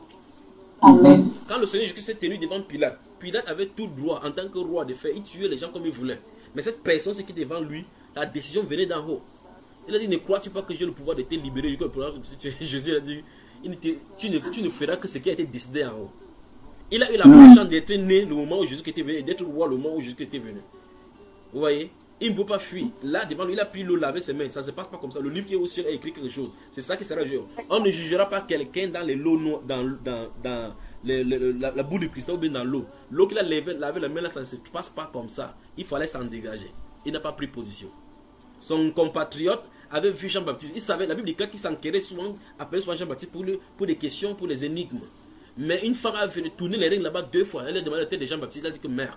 La Bible déclare que reconnaissant Jean-Baptiste pour juste, mais vouloir satisfaire le désir de cette sorcière-là, il a quand même envoyé contre la tête de Jean-Baptiste. Il ne peut pas s'en sortir devant Dieu comme ça. Il ne peut pas s'en sortir parce que le sang de juste lui sera demandé. Ainsi qu'à Pilate. Je ne sais pas si vous comprenez. Nous avons des responsabilités alors aujourd'hui. Soyons vrais. Soyons vrais. Agissons selon la justice. Que quel que soit ce que nous traversons, prenez cela en tant que chrétien, comme les épreuves de votre vie, présentez cela devant le Père et demandez-lui la force de pouvoir traverser ces épreuves-là en le glorifiant. Vous avez moi, frère? Oui. Versets 15 et 16 encore de Malachie 3.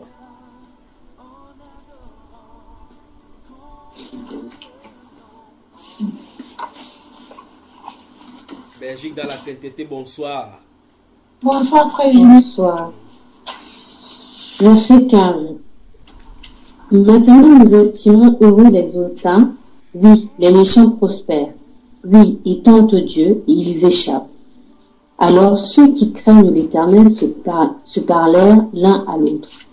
L'Éternel fut attentif et il écouta. Et un livre de souvenirs fut écrit devant lui. Pour ceux qui craignent l'Éternel et qui honorent son nom. Comment? Un livre de souvenirs. Un livre de souvenirs fut écrit devant lui. Ok. Malachie 3, verset 15. Continue, ma Pour soeur. ceux qui craignent l'Éternel. C'est-à-dire que pour ceux qui craignent l'Éternel, qu'est-ce qui se passe devant Dieu?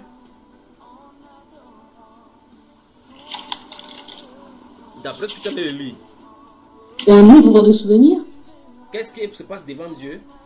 Le livre de souvenirs a fait quoi?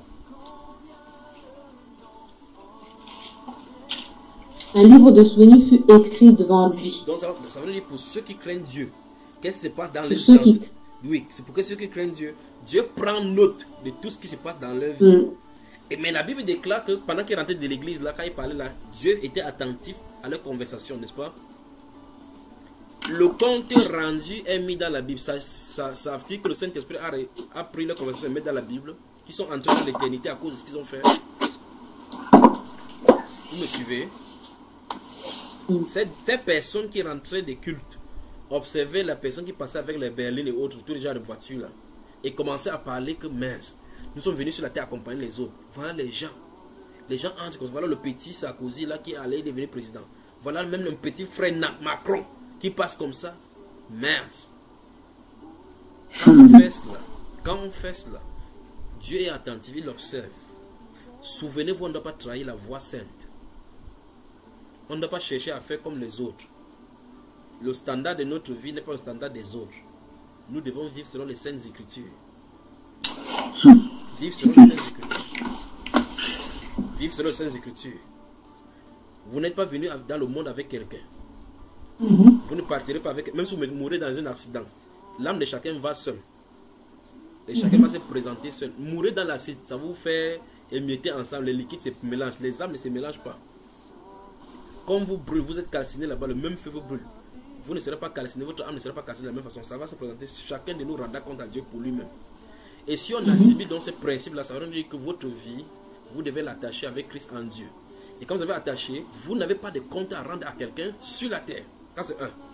Des deux, personne ne te donne l'oxygène. Parce que là où vous êtes, si vous tombez, un passant, celui qui te chosifie, et les gens qui viennent pour te demander de ton foulard, ce n'est pas eux qui vont t'apporter assistance. Même s'ils voulaient apporter l'assistance, si Dieu ne le veut pas, ils ne viendront pas de toute façon. Vous pouvez appeler quelqu'un que viens-moi au secours, il n'est même pas à la maison, son téléphone vous répondez, ou bien il est en voyage. Et si vous comptiez sur cette personne pour vous secourir, qu'est-ce que vous en serez à ce moment-là? Vous voyez qu'il faut appeler quelqu'un qui est constant, permanent, et qui peut bien se concentrer à toi sans plus être concentré à une autre personne. C'est Dieu seul qui peut le faire, c'est Jésus-Christ notre Seigneur. Donc alors en clair, quand nous traversons par des difficultés, les épreuves de notre foi, voici ce que nous devons faire. Nous devons savoir que la personne qui nous a créés nous a destinés ici sur la terre à un passage où notre signature sera mise et que plus tard dans notre livre, on va venir pour lui rendre compte. Et par conséquent, c'est à lui ce que nous devons lui rendre compte. Si c'est à lui que nous devons rendre compte, personne, ni ta mère, ni ton père, ni n'importe qui n'a voulu que ton nez soit comme cela est, ni ta tête. Dieu seul a décidé de ton poids, de ta naissance, de ta date de naissance et autres là. Ton père n'a que fait ce qu'il pouvait faire la nuit là en jouant, ou bien le jour là, peut-être même par erreur. Mais quand il n'en demeure pas mieux que le spermatozoïde qui est venu pour féconder parmi les milliers de spermatozoïdes, Dieu a voulu que ce soit toi. Ton père n'a rien à voir là-dedans. Plusieurs personnes travaillent comme lui dans toute la nuit, n'ont pas pu avoir ces performances. Dieu a voulu que ce soit toi qui sors. Si Dieu a voulu que ce soit toi qui sors pour rencontrer, et même le jour que tu sortais, même tu as tué des gens. En tuant des gens comme ça montre clairement que tu es un champion. Et par contre, si tu es un champion, ce n'est pas une épreuve qui va te laisser sur la terre. Donc, aucune condition n'est permanente sur la terre. Vous voyez ce qu'il en est, n'est-ce pas? Ça veut dire que vous ne devez pas vous laisser abattre par quelque difficulté que ce soit. Ne murmurons pas comme les autres si on murmurait. Ne parlons pas rudement contre Dieu comme ils ont parlé lentement. J'essaie Dieu un point, c'est tout. Qu'il le veuille, qu'il ne le veuille pas. Qu'il veuille me bénir, que son nom soit glorifié. Qu'il veuille qu'il passe par cette épreuve, que son nom soit glorifié. C'est ainsi par les hommes de foi. La Bible déclare donc, humiliez-vous sur la puissante main de Dieu, afin qu'il vous élève au temps convenable. Vous avez vu le mot? Il élève à quel moment? Au temps convenable. Je veux mon miracle. Aujourd'hui. Pourtant, il faut essayer Dieu qu'il fasse quelque chose. Non. Celui qui répond rapidement avec votre âme en actif, c'est Satan. Il répond du tic au tas. Vous allez prier, jeûner 40 jours. Même pas un rêve ne vient. En tout cas, le dernier jour, quand tu as même trop faim, c'est le jour qu'on va appuyer ton cou. Toi, tu te demandes, mais est-ce que j'étais jamais jeûné? C'est sûr qu'il y a encore un péché. C'est pas qu'il y a un péché. Vous devez passer chaque épreuve par la foi.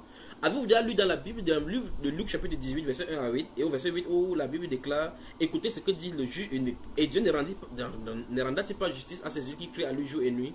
Oui, je vous le dis, il leur rendra promptement justice.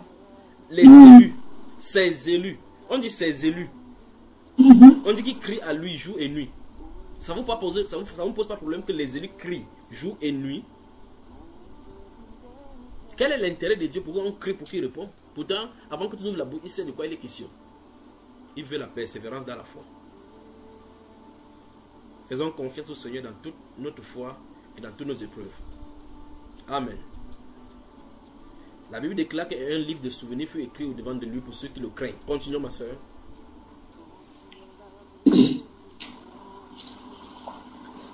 Pour ceux qui craignent l'Éternel et qui honorent son nom, ils seront à moi, dit l'Éternel des armées.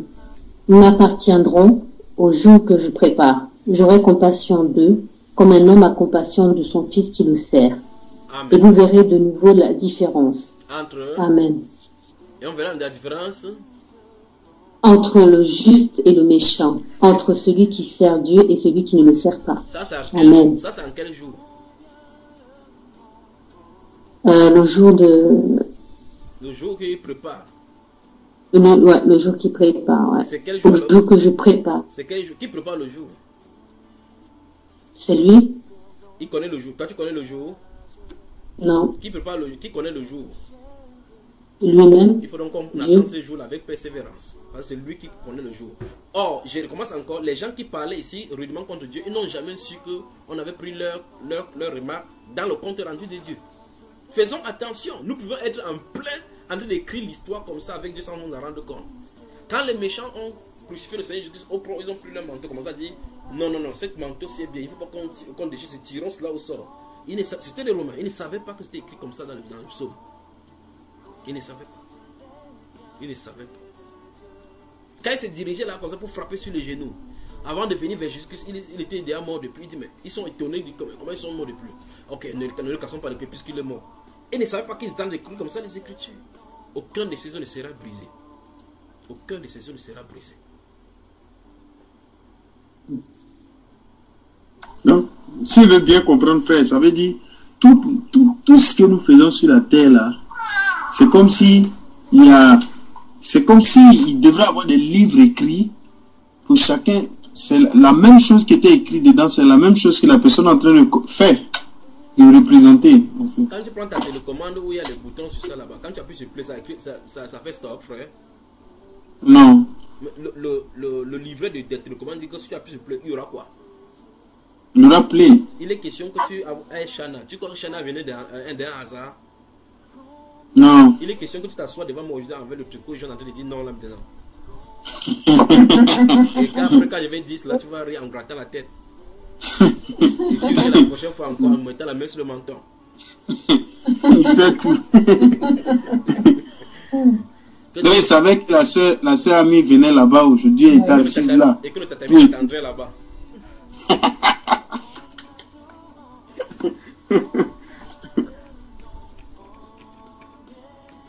Mais c'est que tout ce qu'on doit faire, c'est la repentance. Parce que je constate qu'on a beaucoup murmuré contre le Seigneur. Parce que il y a beaucoup de... Si c'est lui qui permet toutes choses, et puis les choses nous arrivent, c'est qu'il est à l'œuvre, il est en train de faire... C'est nous qui ne comprenons rien de ce qui arrive, c'est tout. Le problème, justement, c'est qu'on ne comprend pas ces façons d'agir. On essaye par les façons humaines de résoudre les problèmes d'ordre spirituel. Ou mieux encore, on essaie de contourner les problèmes d'ordre spirituel. Ou encore, on essaie d'utiliser les formules que les hommes ont données pour résoudre les problèmes standards. L'être humain, on veut l'appliquer dans le cadre de Dieu. Vous pouvez faire ça, ça marche sur la chimie. Mais ça marche en physique. Ça marche dans la rhéodynamique. Mais en physique, en métaphysique, ça sera zéro. Si c'est Dieu qui contrôle cela, il te dit que tu vas tourner en rond 7 fois. Tu vas tourner en rond 7 fois. Oui, mais frère, toujours est-il de comprendre les problèmes spirituels. C'est ça le problème. Du moins, c'est ça mon problème. L'homme de la foi comprend que celui qui lui a accordé la grâce d'avoir la foi a le contrôle sur tout esprit. Parce que la Bible déclare qu'il est le chef de tout esprit, de toute autorité, de toute domination, n'est-ce pas? Eh bien, s'il comprend cela, il sait qu'il lui a donné le pouvoir sur tout esprit. La base est... Par exemple, Oui. Par exemple, frère, il y a des gens qui ont voulu voyager certainement. Oui. Et à plusieurs reprises, on leur dit, quand ils programment le voyage, ils vont dire, il n'y a pas de ticket. Oui. Ou bien il y a toujours quelque chose qui arrive. Oui. Il y a toujours quelque chose qui est en train de se produire dans leur voyage. À chaque fois, ça ne s'accomplit pas. Oui. Là, ils n'arrivent pas à comprendre que pourquoi à chaque fois ça n'arrive pas. Oui. Mais ils veulent forcer à tout prix pour voyager obligatoirement. Et là, ils voyagent maintenant, il y a un problème. C'est qu'ils n'ont pas compris depuis longtemps pourquoi les choses étaient en train d'échouer. Ils n'ont pas compris la voix de Dieu soit dans les refus qu'ils avaient quand ils partaient demander, soit tout ce qu'ils demandaient concernant le voyage. 1 Thessaloniciens chapitre 3.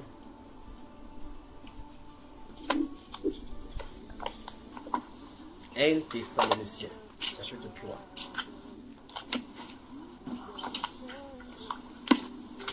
Tout de suite. Notez aussi le chapitre 2, verset 17 à 18.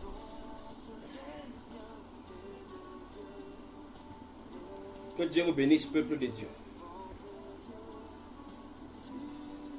Amen.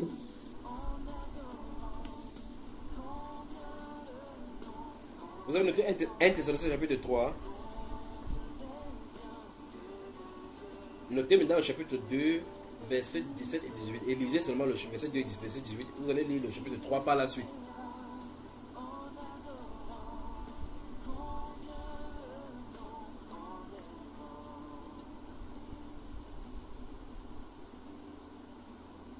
Voilà.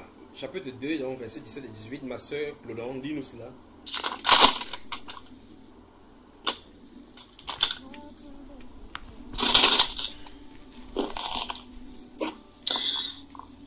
Et nous, frères, après avoir été quelque temps séparés de vous, de corps mais non de cœur, nous avons eu d'autant plus ardemment de vifs désirs de vous voir. Aussi voulions-nous aller vers vous, du moins moi, Paul, une et même 2 fois, mais Satan nous en a empêchés. Quelle est en effet notre espérance ou notre joie ou notre couronne de gloire? N'est-ce pas vous aussi, devant notre Seigneur Jésus, lors de son avènement? Oui, vous êtes notre gloire et notre joie. Amen. Ils ont voulu venir vers les Thessaloniciens combien de fois? 1 ou 2 fois. Ils ont demandé le visa. Qui a bloqué? Satan. Satan travaille à l'office de visa.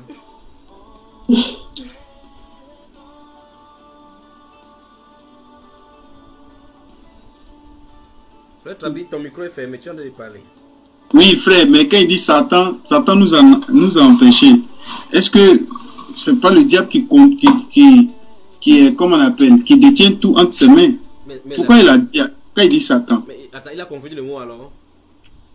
Comment? Elle a confondu le mot. Il aurait dû dire quoi? Tout est entre les mains de Dieu. Mais pourquoi il dit Satan? Il a eu la permission de Dieu.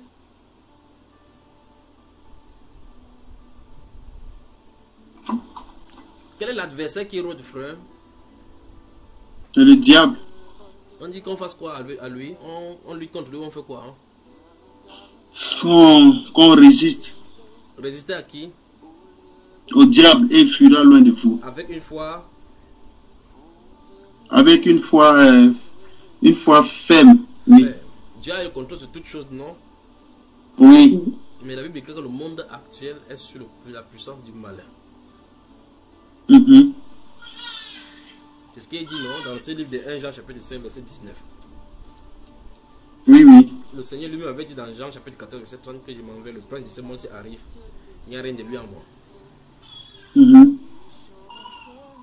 Lucifer est puissant. Mais il a été vaincu par la loi de l'amour. Le triomphe arrive lorsque Christ viendra pour être contemplé dans sa gloire, quand il prendra ses serres avec lui. D'accord, mon cher? Amen. Le problème que vous devez arriver à comprendre que les agents sataniques sont les serviteurs de Dieu. Du premier plan dans l'écran. Et par conséquent, quand Dieu veut nous affliger, vous pensez qu'il utilise qui? Quand Dieu voulait punir Israël, qui est-ce qu'il utilisait? Les Égyptiens. Les Égyptiens, ils sont sous le contrôle de qui? De Satan. Que Dieu te bénisse. Ça veut dire que tu as bien compris. Alors, nous rentrons dans notre Hébreu chapitre 11 aujourd'hui et lisons. Souviens-toi que tu as posé une très bonne question aujourd'hui par rapport à, dans ces brouhaha là, comment savoir maintenant quand la voix nous parle, qu'est-ce qui vient de Satan ou Dieu ou nous-mêmes. Donc nous sommes dans un siècle, ça montre que nous sommes dans un siècle d'embrouillé. Vous entendez quand quelqu'un croit Dieu comme fait que quelque chose n'est pas vrai, quelque chose n'est pas vrai. Un juge dit qu'il croit maintenant comme Dieu comme fait que c'est vrai. La même chose. Frère, je voulais aussi partager un truc. Partage-nous que moi aussi. Partage-nous le truc. Non, mais en fait, c'est toujours dans ce que le frère disait par rapport au voyage. Mais moi, c'est un peu différent. Parce que moi, je veux changer de spécialité. Parce que moi, je fais les urgences. Et je veux changer de spécialité pour faire de la pédiatrie. Mais depuis que j'ai même commencé à écrire le CV, il y a toujours quelque chose qui va pas. Il y a toujours un problème. J'envoie les documents, on me dit non, c'est pas envoyé, le fichier n'est pas bon, on n'arrive pas à ouvrir. Et pour me tuer aujourd'hui, je reçois un mail comme quoi oui, tout est bon, on envoie, mais les dates pour faire les interviews, ça c'est le 25, 26 et 30 avril, quand je ne suis pas là. Donc, quand j'ai vu ça, j'ai mis la main sur la tête, j'ai dit non, c'est pas possible. Je suis en train de faire tout pour trouver prendre un rendez-vous avec le chef du service pour lui dire que bon, je ne peux pas, mais c'est toute une commission en fait. Donc, on ne peut pas déplacer ces dates-là juste pour moi. Et qui sait même si on me prendra. Donc, je suis dépassée, je sais pas. Du coup, je me suis dit, je sais pas. Donc, je crois que tout est parti en fait pour que ce soit vraiment par la volonté de Dieu et je veux pas comprendre, je ne sais pas. La foi a toute épreuve, n'est-ce pas ma soeur? Oui. Hébreu chapitre 11 donc, que Dieu vous bénisse. Vous avez écouté le témoignage d'un garçon là sur le net, le témoignage Ekanka, d'un ex-camerounais sataniste Ekanka.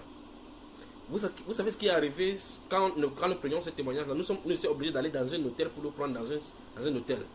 On était à s'asseoir là-bas, ça m'a gâté des appareils. Les esprits m'ont gâté les appareils, au sens propre du terme. J'ai dû mettre 3 appareils comme ça, et même l'ordinateur pour que ça enregistre, pour qu'un au moins puisse enregistrer. C'est un des appareils qui a enregistré comme ça. Les appareils que j'utilise chaque fois pour faire les enregistrements. Ça a grillé notre appareil, grillé notre ordinateur. Je suis venu ici avec l'appareil qui avait pu enregistrer. Pour sortir le fichier de l'appareil, pour mettre dans l'ordinateur, c'était un problème. C'est l'appareil dans lequel il sort chaque fois le fichier. Vous savez ce qui est arrivé, frère? J'ai mis le fichier, branché le téléphone, l'appareil sur mon ordinateur. J'ai copié le fichier pour mettre dans un dossier sur le bureau. Ça commence, vous savez, quand ça fait là, ça commence comme ça. Ça arrive quelque part, bam, ça s'arrête sans explication. Je suis devant l'écran comme ça, je suis dépassé. J'ai fait 2 jours pour pouvoir travailler ça, pour pouvoir prendre ces fichiers là, mettre dans l'ordinateur pour pouvoir expédier au frère Iba. J'ai prié. Vous savez ce qu'il dit? Le Saint-Esprit dit, écrit témoignage pour la gloire du Seigneur Jésus. J'ai changé le nom de ce dossier, écrit tel que le Saint-Esprit m'a dit. J'ai copié le témoignage, j'ai mis, c'est entré directement. Vous comprenez ce que je le dis? J'ai envoyé le témoignage au frère Iba en l'avertissant que ce témoignage-là c'est terrible. Ça a fait la même chose sur ses appareils. Le garçon lui-même qui a fait le témoignage a dit que frère Junior, quand tu vas finir de traiter, donne-moi ça. J'ai donné ça à griller ses appareils. C'est ce que vous entendez là. Parce que les gens qu'on dénonce ne sont pas des gens conventionnels. Ça se passe, vous croyez que c'est tout simplement des racontages. Mais c'était 999 démons qui étaient délégués comme ça dans cette chose. 999. Qui sont derrière cela. 999. Pas 1000. Pas 999. 999 démons. Donc en clair, s'il y a des difficultés, reste calme seulement sous la grâce du Seigneur qui donne la direction. Hébreu chapitre 11.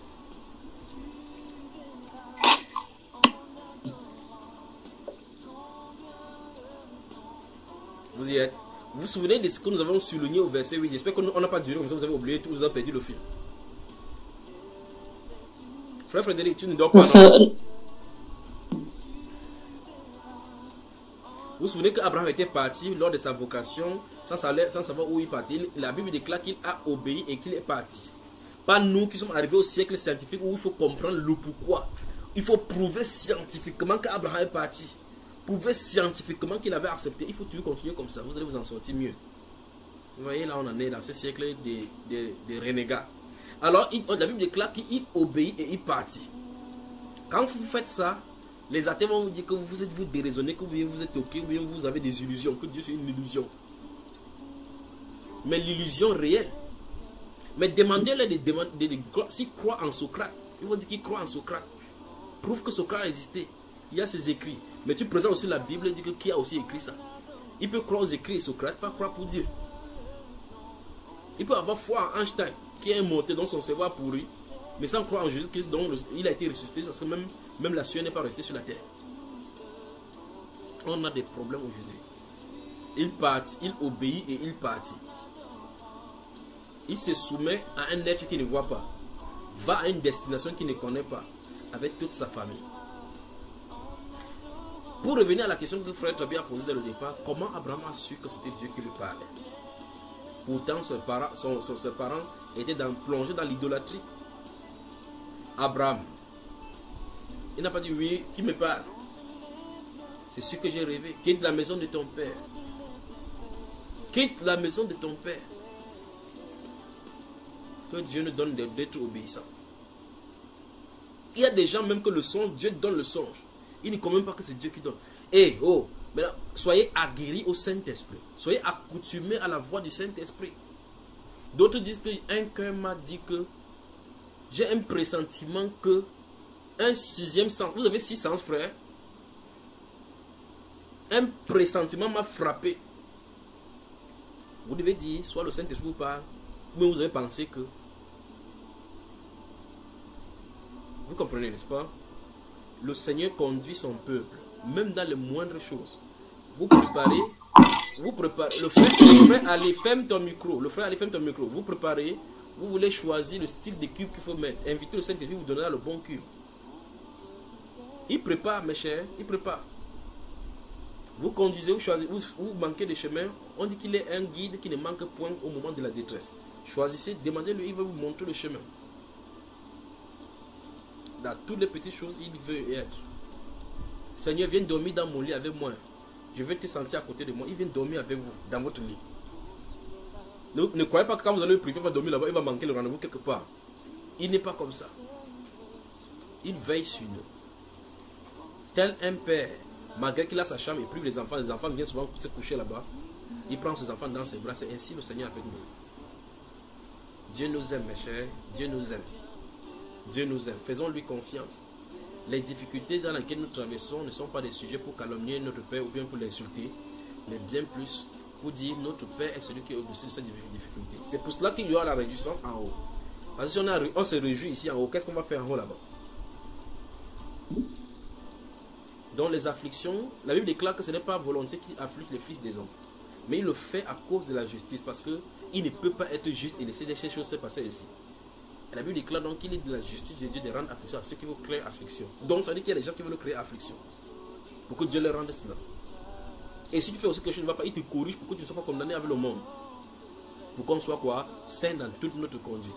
Il n'a pas dit que soyez saint dans toute votre conduite, il vous donne tout ce qui est dans le monde. Allez conquérir le monde, convertissez-moi tout le monde pour que le monde soit bon. C'est pas ce qu'il a dit.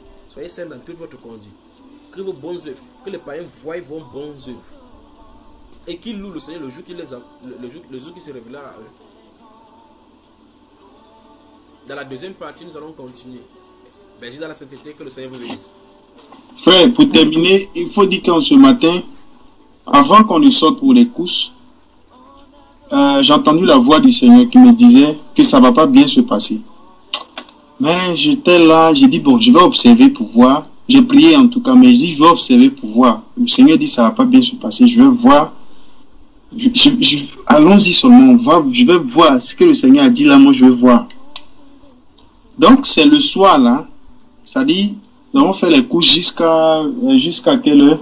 Jusqu'à 20 h. Et à 20 h on devait entrer. Et ça s'est trouvé que dans la zone où nous étions tellement éloignés de chez nous qu'on a mis le GPS dans le téléphone pour pouvoir retrouver l'adresse. Mais pour trouver l'adresse, c'était tellement difficile que c'était, ça dit, on essaie de suivre le GPS, il nous envoie dans une autre route. Oh, on a mis notre adresse d'habitude. Pourtant, il y a les sorties de route, c'est sur autoroute, tout ça, c'est difficile pour conduire. Et il fait nuit encore. Tout ça, le bébé pleure derrière. C'était vraiment, c'était difficile. On sentait que c'était difficile, quoi. C'est difficile, il y avait de la panique, tout ça. J'étais tranquille et puis c'est revenu dans mon cœur. Il dit, mais dans le matin, Dieu, le Seigneur, il a entendu sa voix le matin. Il dit, ah, ça serait difficile. C'est ça qui est là. Quand tu avais entendu ça, tu as pensé qu'il y avait parlé de toi, le diable ou Dieu? Non. En tout cas, de la manière c'est venu, je savais que c'était le Seigneur. Pourquoi tu es donc parti?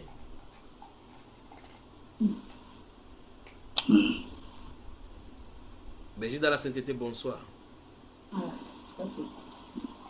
Que Dieu, notre Père, vous bénisse. Frère, moi j'ai quelque chose à dire. Dis-nous. Frère, c'est qui? C'est Ali Diara. C'est Ali Diara. Dis-nous. Vous m'entendez? On t'entend 5 sur 5. Et c'est quand moi je lis la Bible, je vois l'histoire d'Élie. Je comprends qu'il ne faut pas, on va se fatiguer. Tout ce qui va venir, c'est les épreuves. Encourageons nous-mêmes d'abord, avec l'homme qui nous donne aussi la parole de Dieu. Frère, je suis allé dans une agence où tout le monde, ils ont besoin des gens pour aller travailler. J'ai déposé mon CV, tout, ils ont regardé, ah, mais vous avez un bon CV, mais passez après, le chef va vous voir. J'ai fait presque un mois, je marche derrière l'agence là.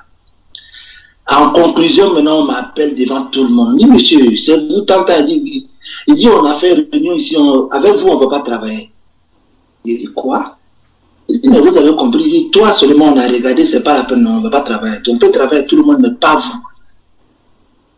J'ai compris que Dieu nous donne toujours son esprit, quoi. Et là, tu t'es fâché. Compris. Quand on a dit ça, tu t'es fâché quand tu as entendu ça? Non, ça m'a pas fâché parce que Dieu merci, j'ai donné ma vie à Jésus. Tout le temps, je cherche à grandir, que c'est Dieu qui me pousse à grandir, comprendre les choses. Un homme simple, il va cafouiller le bureau, ou soit il va insulter avant de sortir. Mais quand ils m'ont dit ça, j'ai eu un choc, en même temps, j'ai eu une joie dans mon cœur, quoi. J'ai dit, mais depuis que je suis là, il n'y a pas une agence qui a une fois dit à quelqu'un, ah, on peut travailler avec tout le monde, mais avec vous, on ne peut pas travailler avec vous. J'ai regardé comme ça, j'ai dit, mais pourquoi? Ah non, on a regardé vos CV, vous n'avez pas travaillé dans les 4 étoiles, les 5 étoiles. Oh putain, le CV, il a déjà travaillé dans les 4 étoiles, 5 étoiles, tout ça. Mais il dit, je n'ai pas travaillé. J'ai dit, mais monsieur, vous avez dit, oui, on a regardé, mais ça ne sera rien, avec vous, on ne va pas travailler. Quand je partais, moi, j'ai compris déjà que le diable, il attaque, Dieu arrange. Là, je n'ai rien dit, je suis allé. Et je vais un rendez-vous encore avec quelqu'un. 3 fois, le gars ne vient pas dans le même rendez-vous. Quand je l'appelle, il ne prend pas. Mais quand je vais rentrer, il m'appelle. C'est où, frère? Je dis, oui, je suis quelque part là. Ah, moi, je suis fatigué, je suis loin, mais demain à telle heure. Même chose encore. Dernier jour, c'était aujourd'hui. J'ai pris mon CV, j'ai commencé à prier la nuit. Je suis parti matin. J'arrive dans le rendez-vous, il y a à peine fatigué, le gars ne prend pas. Sincèrement, j'ai pris un choc. Mais quand j'ai pris un choc, je me suis dit, il faut louer Dieu. C'est Dieu qui est en train de tester ta foi. J'ai commencé à louer Dieu, commencé à prier même pour le monde, tous ceux qui n'ont pas les moyens, Dieu aide les gens qui souffrent. J'ai commencé à prier même pour tout le monde que je ne connais pas. J'ai fini, j'ai dit, bon, comme c'est comme ça, je rentre. Au moment où je vais rentrer, mon téléphone sonne. Ah, je suis assis au tunnel là, je t'attends, le même gars là. Il dit, non, papa, tu es fort. Tu sais tester tes enfants. Et j'ai allé, j'ai donné le CV à le gars, on a bien causé tout ça là. Avant de rentrer, mais je ne voulais même plus rentrer chez moi. C'est-à-dire, il y avait un vent vraiment, le vent me disait, promène-toi un peu encore. Frère, ça ne sera pas facile, mais il ne faut pas, on va le laisser. C'est ce que je voulais dire à tout le monde. Amen. Que Dieu nous bénisse. La foi Amen. À toute épreuve. Gloire à Dieu. La foi à toute épreuve. Que le Seigneur vous bénisse. Amen. Quand le vol de la tempête vient assombrir ton ciel bleu, au lieu de baisser la tête contre les bienfaits de Dieu,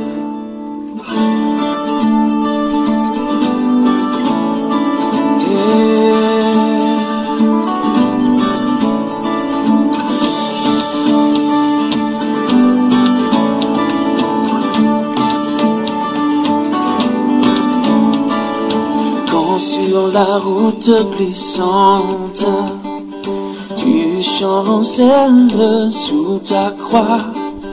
Pense à cette main puissante qui t'a béni tant de fois.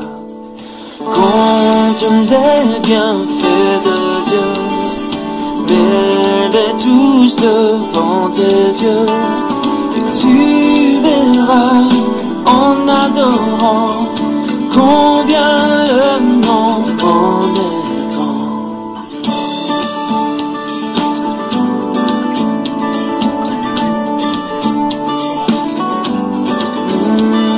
Si tu perds dans le voyage plus d'un cher et doux trésor, pense au divin héritage qui là-haut te reste encore.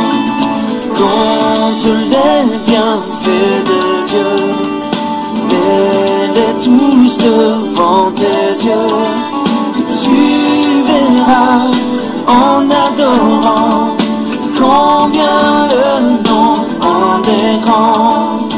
Compte les bienfaits de Dieu, mets-les tous devant tes yeux, et tu verras en adorant combien le nom en est grand.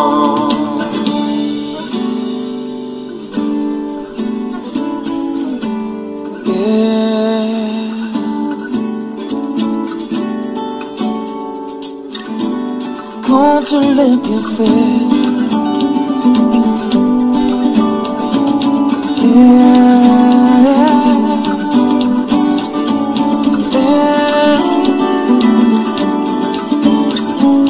compte les bienfaits de Dieu, mets-les tous devant tes yeux, et tu verras en adorant combien le nom en est grand. Compte les bienfaits de Dieu, mets-les tous devant tes yeux, et tu verras en adorant combien le nom en est grand. Oh oui, tu verras en adorant combien le nom en est